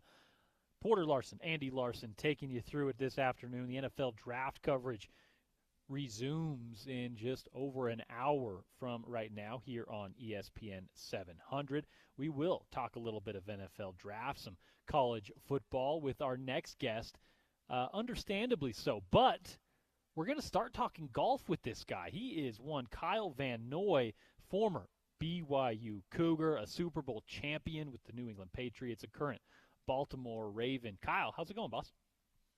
Hey, thanks for having me on, guys. I appreciate it. So Absolutely, excited man. to be on today with you guys. You guys have great energy, so I love that we're on the drive home for everybody. I hope everybody's tuned in, ready to go. We got some knowledge to drop and to have a good conversation. Like you said, we're getting folks set with their drive home, whether they're headed across the point of the mountain back out to your old stomping grounds in Provo, or maybe they're headed downtown to our neck of the woods in Salt Lake City. We'll have them covered. Kyle, as I mentioned, we'll get into some NFL draft stuff as we've covered that over the last couple of days. We'll talk some Baltimore Ravens offseason with you, but first, a little golf. You got a little event coming up. And looking forward to it. Of course, part of the Van Noy Valor Foundation and your yearly golf foundation. Give us a little insight on this event and what you've got going with us. Yeah, we're excited. So my wife and I, we have a foundation called the Van Noy Valor Foundation. We work with foster care and adoption and then struggling youth in the communities. Last year, we were able to have an amazing turnout and fundraise some funds to be able to have 10 foster families, a very Van Noy Christmas during the Christmas time, and it was amazing. We have a golf tournament June 23rd down at Black Desert this year. It's going to be an amazing time, lots of goodies, lots of good food, and just celebrate those that need help in a good way, a positive way, right? They don't want to be in that situation, and we want to help them out. So we want to have a good fundraiser for those that are golfers on. You can visit Van Noy. Let me get it right just for a sec. Sorry. You good? It's Van Noy Golf. I don't want to spell anything wrong. It's vannoy2025.givespark.com. You can go on to that. You can buy a foursome, you can buy a one-some, a two-some, however, or if you just feel happy, blessed today and want to help us out, you can just donate some money. We appreciate anything and everything, and honestly, we're so grateful to help out the kids in the Utah community. Yeah, as you mentioned, you can go in and enter to be part of the tournament. You can go and be part of this fun weekend, or just go and donate. All the proceeds go directly to children and families in need. $500,000 raised by the Van Noy Valor Foundation in Utah since 2022. And you guys are down at Black Desert. We had Patrick Manning, the managing partner down there, on the show with us yesterday. Have you been down to that resort yet, Kyle? I have. It's amazing. It's one of one. I'd say it's arguably the best in the state. Obviously, you also have Glen Wild and Victory Ranch that are still very prime locations, but Black Desert is a beautiful venue. The Red Rock backdrop is absolutely amazing, and it's hard to get on. And this is a chance you can get on and also donate. It's like two birds with one stone. Yeah, you're going to get on the course. You're going to be able to play a track that, you may not have that many opportunities to play Black Desert, especially in the future. This might be the time to do it. And you support Kyle's mission, helping foster youth and foster programs. Kyle, we'll get back to that. We'll give you some space to really tease it before we hang up with you. But NFL draft action over the last couple of days. Take us back to your draft process. Obviously, you had a standout career at BYU and then have transitioned it into a really good career in the NFL. But take us back to draft day. You were a second-round pick, the 40th overall in 2014 into Detroit. What is that feeling like when all of your work culminates in hearing your name selected, hearing your name called by Roger Goodell on that stage? I feel so honored to be able to get drafted because it's so hard to get drafted. And after I didn't get going to the first round, I knew I was going to go. I knew I was going to go into the second round. And so for me, like that's something I knew was going in. So I was super excited about that. And just the day, have your family and friends. I didn't go to the draft. I didn't want that experience, but to go to my family's house and celebrate with all the people, the village that helped to raise me. I mean, I couldn't ask for anything else. Kyle, it's Andy Larson here. Wanted to ask, are you watching NFL prospects come in? Are you watching college football and kind of learning about who you may be lining up against in the NFL next year, or maybe even other linebackers? Or how much involvement do you have in watching the draft from year to year? I am. I'm watching. I'm part of the media just like you guys. I have my own podcast called Vanoy McCoy Show for those who ever want to watch. It's pretty entertaining, and we have a great time. So I do watch. I'll tell you who I liked picks last night. Obviously, I like our team's picked. I think we picked the best safety in the draft, Starks. He's really, really good. I also really like the Eagles pick. I thought that was amazing. That was a need with Nakobe Dean getting injured in the playoffs, and I think he's the best linebacker in the draft this year. He's amazing. He can rush, he can drop, he can do it all. I also like the Arizona Cardinals guy.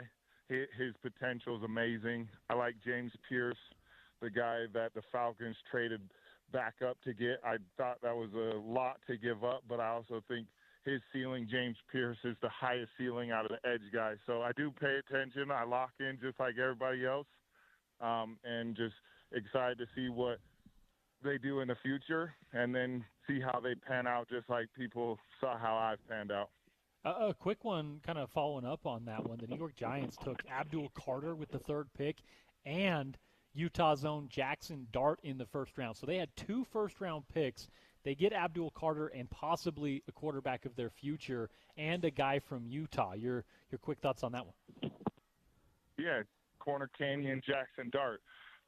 Really, really liked his tape because he showed a lot of different things. Some of the decision making, all like the consistent decision making.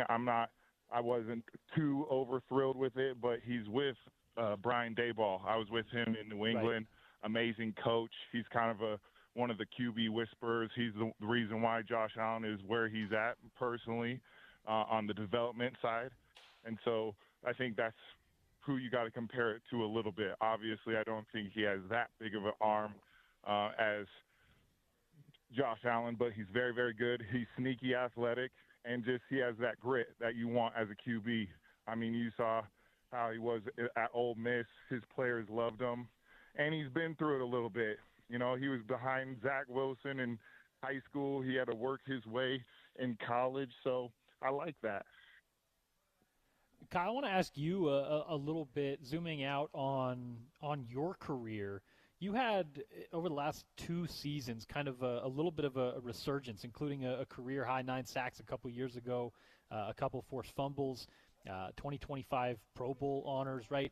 And this was coming after a 3-year run where you were bouncing around, right? You had obviously the steady run with New England, and then you were bouncing around a little bit. It seems like you've really found a comfortable place in Baltimore, and it feels like you've had I don't want to call it a second win because your career was by no means over, but it feels like you have maybe a little bit of a resurgence there. Give us a little insight on how that happened and why Baltimore was such a good fit for your resurgence. Yeah, honestly, I'm not a fan to call it a resurgence because I've always felt I've been a high performing player. I mean, I've played in some of the biggest games ever, but stats-wise, I feel like I was very productive because I was predominantly an edge rusher. My whole career, I have had to bounce around, put a bunch of hats on. So my stats have never been like jump off the charts because I've never been able to focus on edge rushing. And this last 2 years, I've done nothing but edge rushing. And that's what I did in college. That's my specialty. And, you know, I finally had a coach Chuck Smith and other coaches go to bat with me like this kid can rush. Let's give him an opportunity. And, man, they hit a home run. Now they look like they're good, but inside I've always felt like I've been built different, and I have that same mindset. I mean, I played with a broken face last year, and that's just my mindset is I'm built different. A lot of kids are 7-on-7 kids nowadays, don't like to get their nose a little bloody, but I'm that old school football player cut from a different cloth, and that's the way I play. Let's zoom in on that a little bit, because you mentioned it. You know, it's not necessarily a resurgence, because your productivity never never went into a valley. But the way I see it, New England, it knew exactly what they wanted to do with you. They knew exactly what you were capable Correct. of. That's why they brought you back for the 2021 season, and they were comfortable with that. But like you said, you've been able to do something different the last couple of years that you never were able to. A little bit at BYU, you lined up outside and were able to kind of rush the passer a little bit in Provo. But what has changed in your approach now that your job, your role is a little bit different in with what you're asked to do? Yeah, I would just say I'm just focused on making the quarterback's life a living hell. That's kind of the big thing for me is I just want to make them uncomfortable, and that's just how I live, and that's what I want to do at all times is make the quarterback as pissed off as they can get. And so for me, that's my job. I try to do that at a high level each and every week. Kyle, I've got a random question for you, but you know Bill Let's do Belichick it. more than anyone I know, more than anyone. Certainly I do. Like, how do you think he's gonna do in college football? Right? Like, it's such a different role. Yeah. You've been started both levels, but like, how do you think that's gonna play out at UNC? I think this year they're not going to be very good. Personally, I just don't think they have the talent yet. I think he's going to be in the middle of the pack, and I think it's going to be exciting because of the transformation of what they've gone through to where they're at now. And for me, I think that's going to be a huge plus for him. I think once he gets the talent and a quarterback that he really, really likes, I think they're going to take off. College, as you guys know, watching the Salt Lake, after watching the Utes over the last couple of years, that quarterback position has been kind of in flux. And college football, it's very prominent that you need a stable quarterback who, understands the offense, can do the things the coaches want, and place the ball in the positions to make their playmakers make plays. And for him, he's going to have to find that as soon as possible. I don't think they have a quarterback on the roster, in my opinion, that is going to take them to that next dimension. I feel like the Utes finally have somebody that can.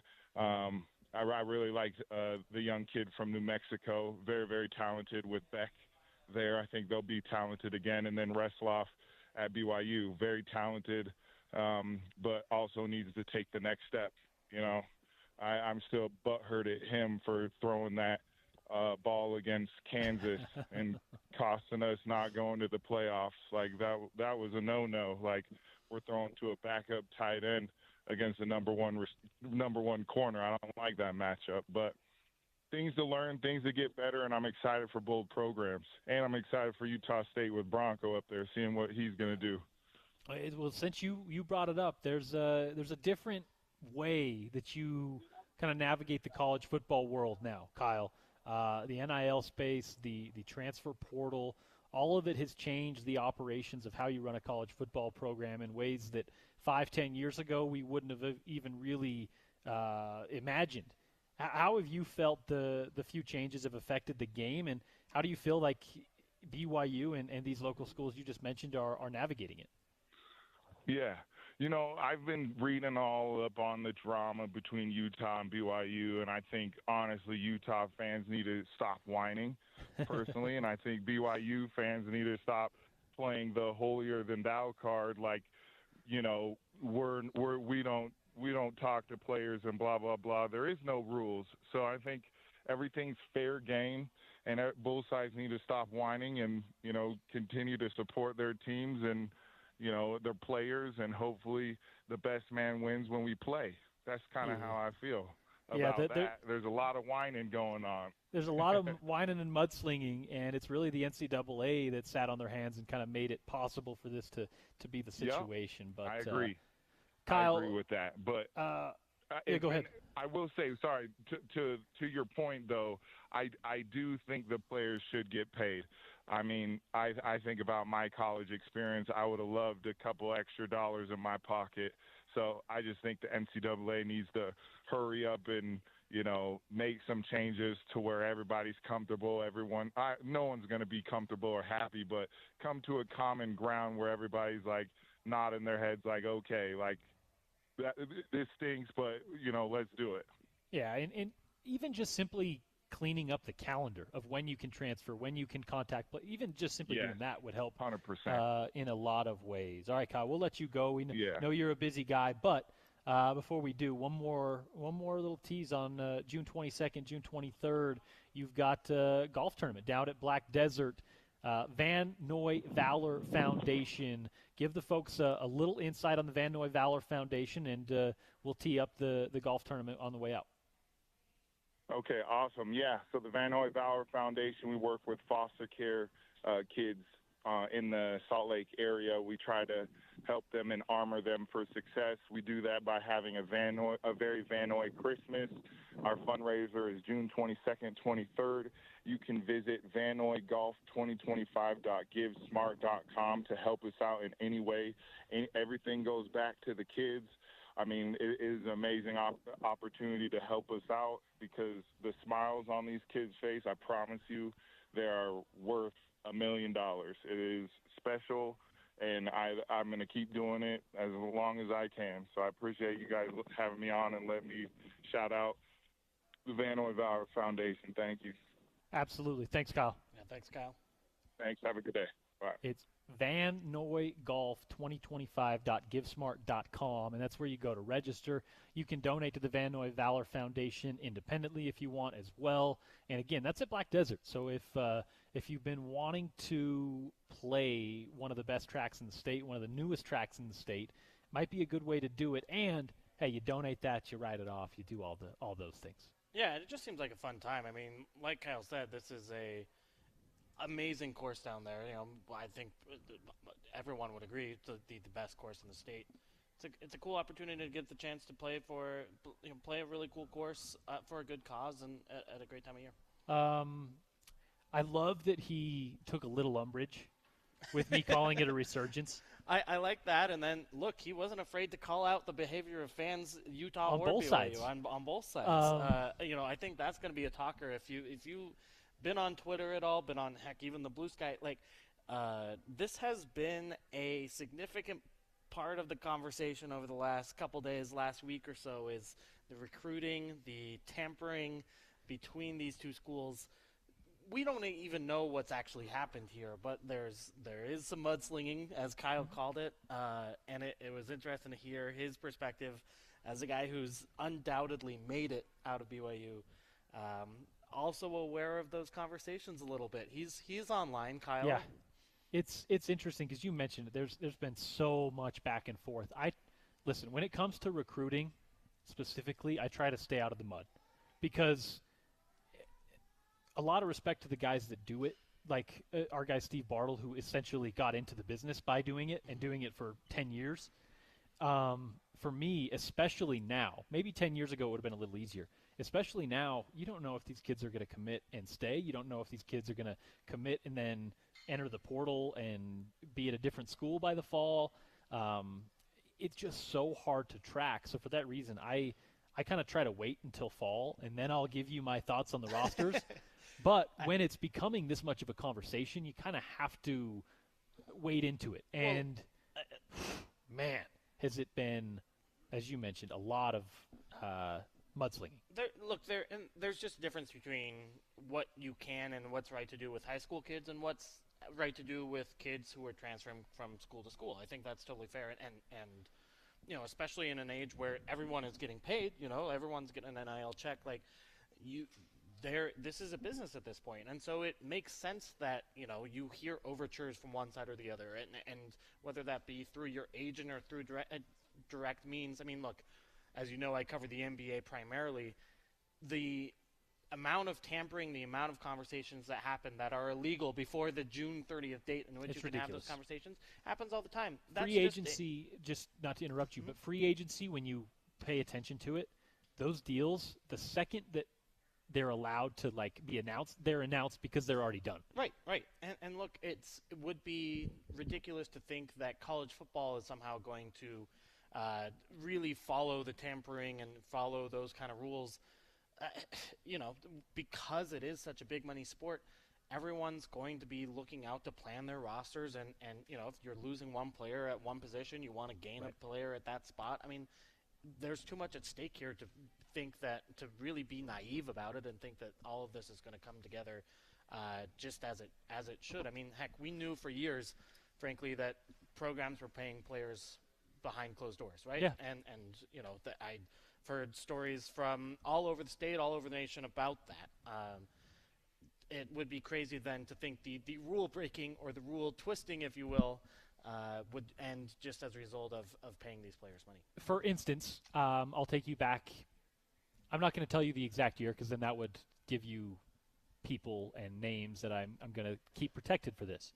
I have seen in person, in writing, an offer from an SEC school to a former University of Utah player for an $850,000 check just to transfer to their school. And this, Andy, was before this was a thing. This was before NIL. This was before the transfer portal. This was a very good pass catcher who had a lot of attention, and an SEC school offered him $850K just to transfer, just to go to their school. This is something that happened before. It will continue to happen after. And the NCAA, even if they install rules, they currently don't really have the teeth to enforce rules because of the process that they have allowed to play out. How that gets put back into the bottle, I'm not entirely sure. It won't. But like Kyle said, there does need to be some form of guardrails that at least bring it into a point where it's followable and it's somewhat digestible. Not for us. It doesn't matter if it's digestible for fans. I'm talking about the coaches, the players that are having to deal with a changing landscape every day, every week, every court case. It's just not sustainable. Sure, and I mean, and the House settlement and the judge ruled on it earlier this week that there would be roster limit. It changed 2 days ago. It changed again. Yeah. So look, it is absolutely unpredictable, and I feel for the people involved who are trying to create strategies to stay alive in this and stay relevant, especially at the local schools. It's just a fascinating piece of how college sports has changed. I mean, I was talking to Quinn Snyder about this 5 years ago when he was Jazz coach, and just what he had to do while he coached Missouri to kind of stay relevant, and then obviously got caught up in the NCAA sanctions. Yep. I mean, it's that certainly happened locally as well. It's I do kind of agree with Kyle though that maybe the fans down south, the BYU fans, do need to get over the holier than thou mentality. 100%. Let's just stay. This is what the business is going to be, and I think it would be unrealistic and not becoming of what the programs Utah and BYU want to be. If they want to be truly competitive, they have to play at the highest levels of these games. For Utah fans, you have to understand that it's not just BYU. Sure. I will say, because I know some insight here, BYU in the last several weeks has been really aggressive towards very specific players that happen to play at Utah. Mm-hmm. That's a real thing. But this is also not an issue that is going to be narrowed down to these two schools in this rivalry. It's not about these two schools. It's not about this rivalry. It's about building rosters in college football in 2025. How you approach it, how you navigate it is, well, that's not my job. I don't get paid anywhere near enough to figure that out. But Kyle Whittingham does. Kalani Sitake does. And, what it looks like in 4 years, I'm sure is a little different than now. But you're going to have to get used to somewhat of what we're seeing here. Not to the extremes that we're seeing, but something here is something you're going to have to get used to. I mean, and it's all throughout the roster, right? Like the guys at the top of the roster who even have playing time, who are Utah's stars, are going to be talked to because they, SEC teams and the like, the best teams in college football may want to upgrade their rosters by getting those players. But on the other end of the roster, you've got the bench guys who may want a larger opportunity, or maybe just a team suggests in their ear, hey, we can give you a larger opportunity if you come to Mountain West School X, right? Like, so it's everywhere. And it's given that money is at stake, and given that, look, college football careers, even college football careers, are short-lived. It makes sense to get the money that you can while you can, because it is a significant, we're talking 6-7 figures in some cases for these guys. That is a life-changing amount of money. And I think Kyle was right about, showing that both sides on the fan side, I don't think have reacted to it well, but I think it's part of not being through this before, right? It's part of being a fan who hasn't, you grow up working and cheering for college sports. You just get the same players every 4 years. You get to cheer for a kid at 18, 17 years old and watch him grow into sometimes a professional player. That's really cool. You're not going to see that as much anymore. It's different. You don't have to like it, but that's kind of where we're at. Not saying you're not going to get those outliers. You're still going to have a Britton Covey every once in a while. You're still going to get those stories, those fan favorites. But when you introduce money into the equation, the man with the gold makes the rules. And right now, the man with the gold is not putting in any rules. So we're there until we're not. I don't think there was a better case of this than in this year's March Madness Final Four, the championship game. You have Florida and Houston, two teams that built their teams entirely through the transfer portal, where their starting lineups were entirely transfers from other schools. They were successful because they were able to get experienced at the collegiate level, 22-year-old kids who knew what they were doing and could play at the highest level from other teams that had developed them first. I mean, I think we'll continue to see that in the college basketball ranks, and we'll certainly see it in college football too, because there's no reason for that to be any different than what it is at the pro levels, where teams are paying for the best talent when they want to win games at the highest level. It's professional sports. Maybe semi-pro if you want to call it that, but at this rate, college sports in the United States are bigger than semi-pro leagues in the United States. So you're just going to have to approach it knowing the kind of money that is involved and knowing what that kind of money does to a particular business. This business is college sports. So, I do think that in the near future there is a landing space somewhere in the middle where there's some guardrails that will make you guys feel a little more comfortable, but it's not going to be the college sports, the college football, the college hoops that you knew 15, 20 years ago. That's just something that is not going to be put back in the bottle. All right, on the other side, a little more NBA playoffs chat, maybe some Jazz offseason with our friend Howard Beck. This last segment, Kyle Van Noy and the folks, brought to you by our friends at Outlaw Distilling, a new partner on the ESPN Sports Radio Network. Outlaw Distillery is a homegrown, grain-to-glass, nitty-gritty whiskey, vodka, rum, and moonshine distillery right here in Salt Lake County. Outlaw Distillery is Utah-grown with so much history in the name of cowboys, outlaws, and mining here in the state of Utah. Tell them we sent you. It's an hour and a half for kind of a tour and tasting. You stop by for 90 minutes. They give you each and every one of their spirits. They show you the showroom. They show you the distillery, how they get everything done. It's a really cool place, and they are new friends of us here on ESPN 700. Of course, they opened in 2015. Only the fourth distillery here in Utah, deeply rooted in Utah history with the name Outlaw, inspired by legendary characters such as Butch Cassidy, my third cousin, not to name drop. Oh, wow. And the Outlaw Trail, which served as a primary transportation route for many of the notorious Wild West outlaws. It's Outlaw Distillery. Show the world that some of the best spirits come from one of the least expected places here in Utah. On the other side, Howard Beck of The Ringer, talking some NBA playoffs, maybe some Jazz, and more. Right here on Utah's #1 Sports Talk, Andy Larson, Porter Larson, with you for the final hour of The Drive on ESPN 700 and 92.1 FM.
Wrapping up the 4 o'clock hour on The Drive, Porter Larson, Andy Larson, taking you through it on a Friday afternoon, filling in for Spence Checketts. We're live at Tim Daly Nissan. It's 10785 South Auto Mall Drive here at the Southtown Auto Mall. A forever warranty on new Mazdas here at Tim Daly Mazda. A deal that you won't get anywhere else, at least not that I know of. A forever warranty. You mean forever? Yes. 100,000 miles, 150,000 miles, 180,000 miles. Your car here has a warranty on powertrain stuff. You just got to come down, talk to Josh, talk to Tyler, and see what they can set you up with. Your new or your used car, rather, your car you're driving down the freeway with, it just went up in value due to market forces here in the United States. So come in and see what you have to work with. Howard Beck of The Ringer stops by to close out the 4 o'clock hour, as he does each and every Friday. Howard, always good to chat with you. Appreciate your time, my friend. How are you? Doing well. How are you? Likewise. Doing pretty well. Obviously, NBA playoffs action rolls on. We got 20 minutes here with you, so we'll spend most of it on that. What series? And for me, I'll just preface it with it's Warriors Rockets. Because of the contrast between where these two teams are as far as franchise-wise, right? Maybe the end of a run versus the Rockets, a 2 seed, maybe the beginning of one. That for me has been kind of the most intriguing series. What's had your attention in that regard? Warriors Rockets for sure. There's never a bad time to see Steph Curry do his thing, and we don't know how many more years of it we'll get. Yes. And yes, like you, I love the clash of not only styles but of generations, and one team on the rise and one team where we don't, if they're heading toward the horizon. Steph and Draymond and now Jimmy Butler on board. The only caveat to that series being the one that I think I came in with the most interest in is now, of course, we've got Jimmy Butler questionable because of that hard fall the other night. So that's kind of a bummer. Let's hope he plays in Game 3. You want to see everybody at full strength as much as possible.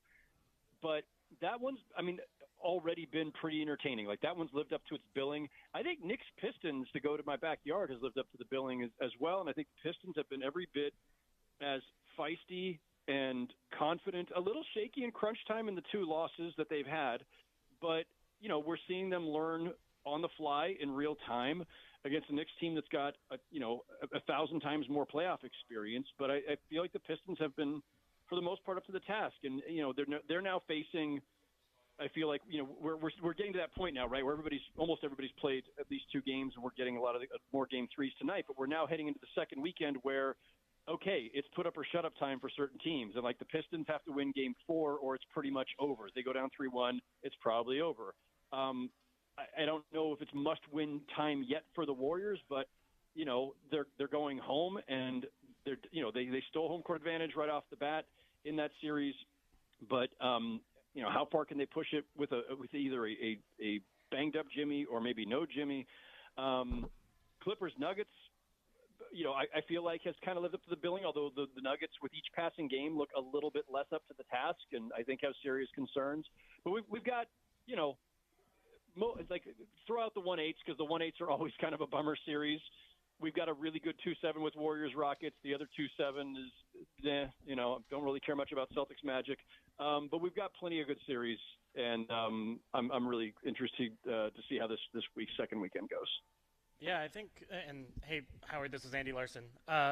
Wanted to ask about the Lakers-Timberwolves series, too. I think for a lot of people here in Utah, the Timberwolves are their second favorite team with the Mike Conley, Rudy Gobert tie, heck, even Joe Ingles, right? Like, what do you see? That series right now is at 1-1. Game 3 is tonight, 7:30 on ESPN. What do you see as the determining factor in that series? And do you think that the Wolves can stick with the Lakers and ultimately win it? Well, what's up, Andy? Like, always great when I get double the Larsons on a Friday afternoon. Can't have too many. There really isn't. There's no limit. Maybe at my family reunion. That might be too many Larsons. Yeah, there you go. I would overdose. The Lakers are interesting because I didn't feel like this was a complete team when they got Luka, right? Like they had to sacrifice some size and some depth, and I thought, well, this is a move for the next 10 years, not for today. but it's turned out like it was a move for today too. Like I think they're much stronger than I had anticipated. I'm a little concerned for them right now against the Wolves in that, there are moments where LeBron looks his age a little bit. There are moments where it's a little bit too much of the Luka show, and I feel like as much as those two guys play well off of each other, there's still kind of a process going on where they're trying to figure out how best to keep everybody involved and thriving.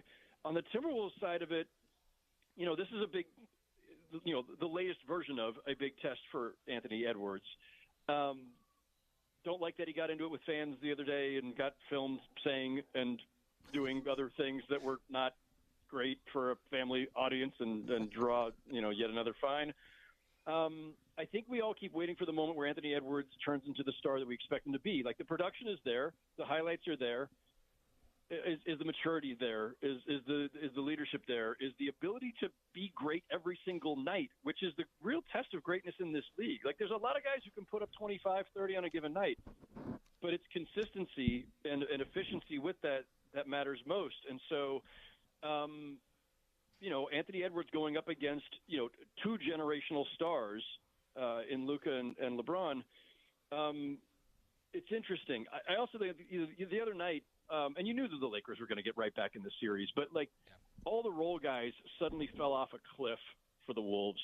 Suddenly like Naz Reid, Jaden McDaniels, all these guys who were so effective in game one just looked suddenly, clumsy, not quite on their games. So, but series have a way of swinging back and forth, and that was one I expected to go 7 from the start, and I still kind of expect that. Yeah, it's interesting. On your Ant point, I thought his quote after Game 2 was really interesting. That he said, he said he was kind of almost confused by what the Lakers were doing defensively. He said, that they were doing a what he called a confusing kind of zone when he had the ball, and it's that kind of he's still young, but it's that kind of game recognition that I don't think that he has at the highest level that like LeBron does, or even like a Dwayne Wade did 10, 15, whatever years ago. Like it's just, he is so talented and so athletic, and the jump shot's been amazing this year, but it's just not quite there. You're right, to be the man in a playoff series to ultimately drag you to Western Conference Finals wins, for example. Yeah, I mean, the reason that LeBron has had the career he's had, and that Luka's, obviously Luka's not won a championship yet, but he's been to a finals. The reason these guys are a cut above is because they're not just great scorers. They have really high basketball IQ. They think the game. They see the game. They make their teammates better with their playmaking. And I think, Andy, that to your point, that's what we're not seeing yet from Anthony Edwards. And look, not everybody's going to be a Luka or a LeBron. You can be great in this league in various ways, and you don't have to average 8 to 10 assists a game. But it's nice if you can get there sometimes, and if you can really recognize when your teams are in when your teammates are in an advantageous position and get them the ball. Your assist rate should go up over time, and I think Anthony Edwards has become a better playmaker over time. But I think there's still more growth to come there. That it's not just about whether you can jump over everybody or get to the rack yourself. You're going to be doubled and you're going to be tripled, and you've got to find ways to leverage your teammates. We talked a little bit about Rockets Warriors and now Lakers Timberwolves. Nuggets Clippers, the other series in the West that is competitive. I think Thunder Grizzlies, especially after last night, you can probably pencil in the result there. But Nuggets Clippers has been fun as well.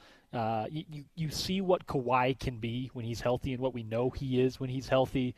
Getting a little bit more from Harden. We talked earlier in the show about how good Zubac has been.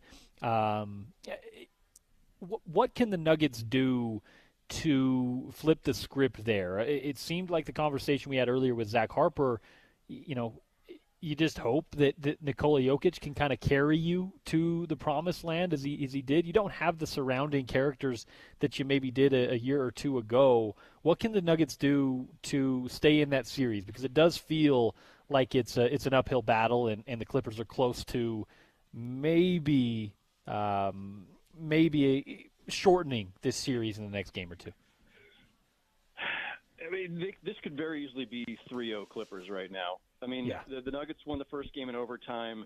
and they had some miscues down the stretch that could have sunk them. They were fortunate to get that win.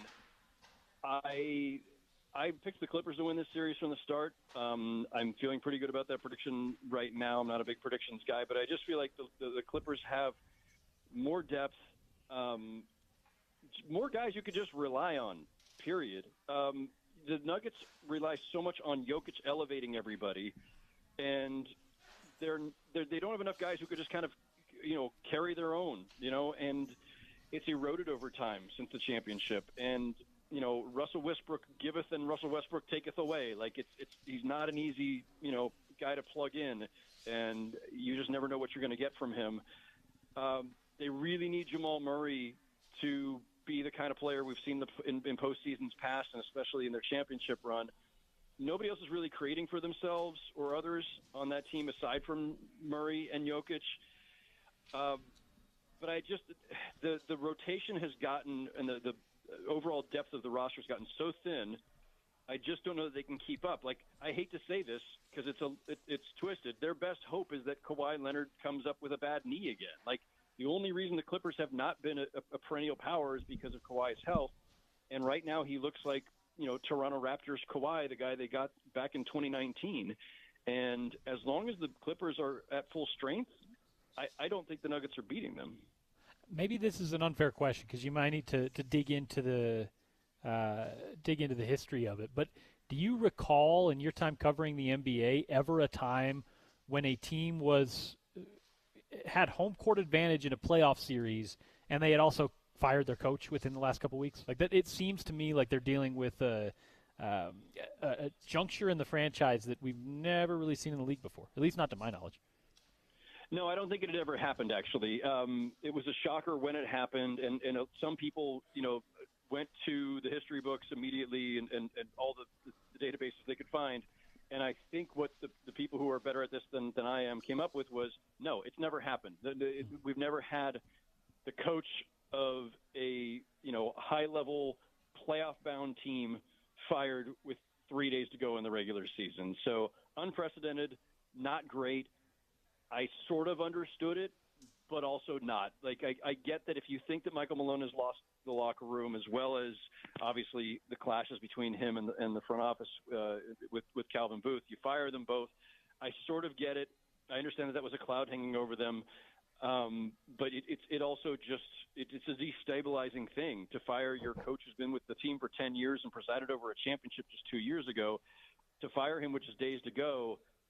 Whatever the status was, whatever the issues were between him and the front office or him and the players, I just don't see how that, benefits you to remove the coach at that stage, and then to plug in an assistant coach in David Adelman, who, is very highly regarded and has been around the league a long time, has been with that team a long time, and is the son of Rick Adelman, a great coach himself. Like, I get all that, but was David Adelman ready to be thrust into this role with the playoffs on the horizon? Like, I just, there was a lot of risk baked into that. And maybe they'd be in this place anyway right now against the Clippers, because I think the Clippers are just a better team. But it certainly doesn't help when you've got a rookie head coach, or rookie interim head coach going up against, a team coached by Tyronn Lue, who's one of the best in the league.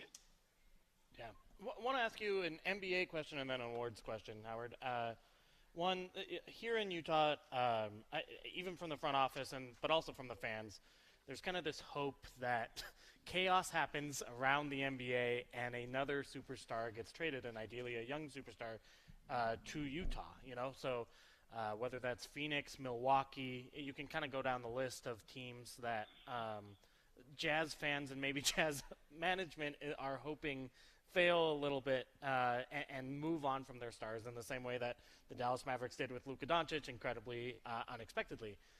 Do you think that is a realistic or plausible dream for the Jazz to have with their first-round assets, or do you think it is the more advisable and realistic solution to just build through the draft over the course of a number of years? The difficulty, as you guys know, is even if you want to trade for a star, if that star is, on a short deal where they've only got a year or two left, they still have some leverage because they can just, convey, hey, yeah, I want to be traded. It's time for me to leave say Giannis wants to leave Milwaukee or whatever it may be. But if you're on a shorter contract, you can also then convey where you don't want to go, and you can dissuade teams from trading for you because by just saying I'm not going to re-sign, I'm not going to sign an extension, or I'm not going to re-sign when I hit free agency. And Utah has not generally been a destination, so I'm tempted to say that the only way they're going to build again is through the draft. And to draft smartly, over the course of multiple years. That's probably the move. But you never know. The other problem in the short term here is, so let's say the Bucks, continue this crash and burn that appears is happening, and let's say Giannis does ask out. The whole league is going to be coming for him. And so it's a matter of what's the best deal Milwaukee can get for itself, first and foremost. But somewhere in there is also going to be, where does Giannis want to be, and will he resign? After him, maybe the Grizzlies will trade Ja Morant or something, but I don't know that's the move that's going to turn around the Jazz or anybody else. I don't know how many teams think that they can tie their future to Ja Morant, or maybe it's LaMelo Ball. Same caveats, different issues, but I'm not sure who else is going to shake loose in the near term. Yeah, makes sense. And then I also wanted to ask. Oh, did we lose Howard? Oh, all right. Well, we just lost Howard back. No worries at all. No worries. We were about to hang up with Howard anyway, so we'll catch up with him next week. Of course, he joins the drive each and every week. NBA Daily Assist today, brought to you by Cortland Roofing, Utah's re-roofing and roof repair experts with over 20 years of experience. They're family owned and operated. Call Cortland Roofing today to get a free rain gutter with any roof replacement. Yes, you heard that. Free seamless roof gutter with any roof replacement. So that's like a $3,000-$4,000 charge, depending on which home you have. Free rain gutters, that is a really good deal. Free insurance analysis, free estimates, senior discounts, and more. It's CortlandRoofing.com, or you can call them 801-615-5560. One more time before we head into the 5 o'clock hour, talk some NBA playoffs, some NFL draft. Tim Daly Mazda, that's where we're at, 10785 South Auto Mall Drive in Sandy. It is the #1 used car dealer in the state of Utah, over 1,300 vehicles in stock, hundreds of EVs and more. And Tim Daly has the forever warranty. Comes with all new and qualified used vehicles. Don't wait. Visit one of 7 Tim Daly locations today. Make it this one, Tim Daly Mazda in Southtown Auto Mall. Back on the other side, more NBA playoffs, more NFL draft, and, of course, the NFL draft live at about 6 p.m. here on Utah's #1 sports talk. Porter Larson, Andy Larson filling in for Spence Checketts on a Friday. It's ESPN 700 and 92.1 FM.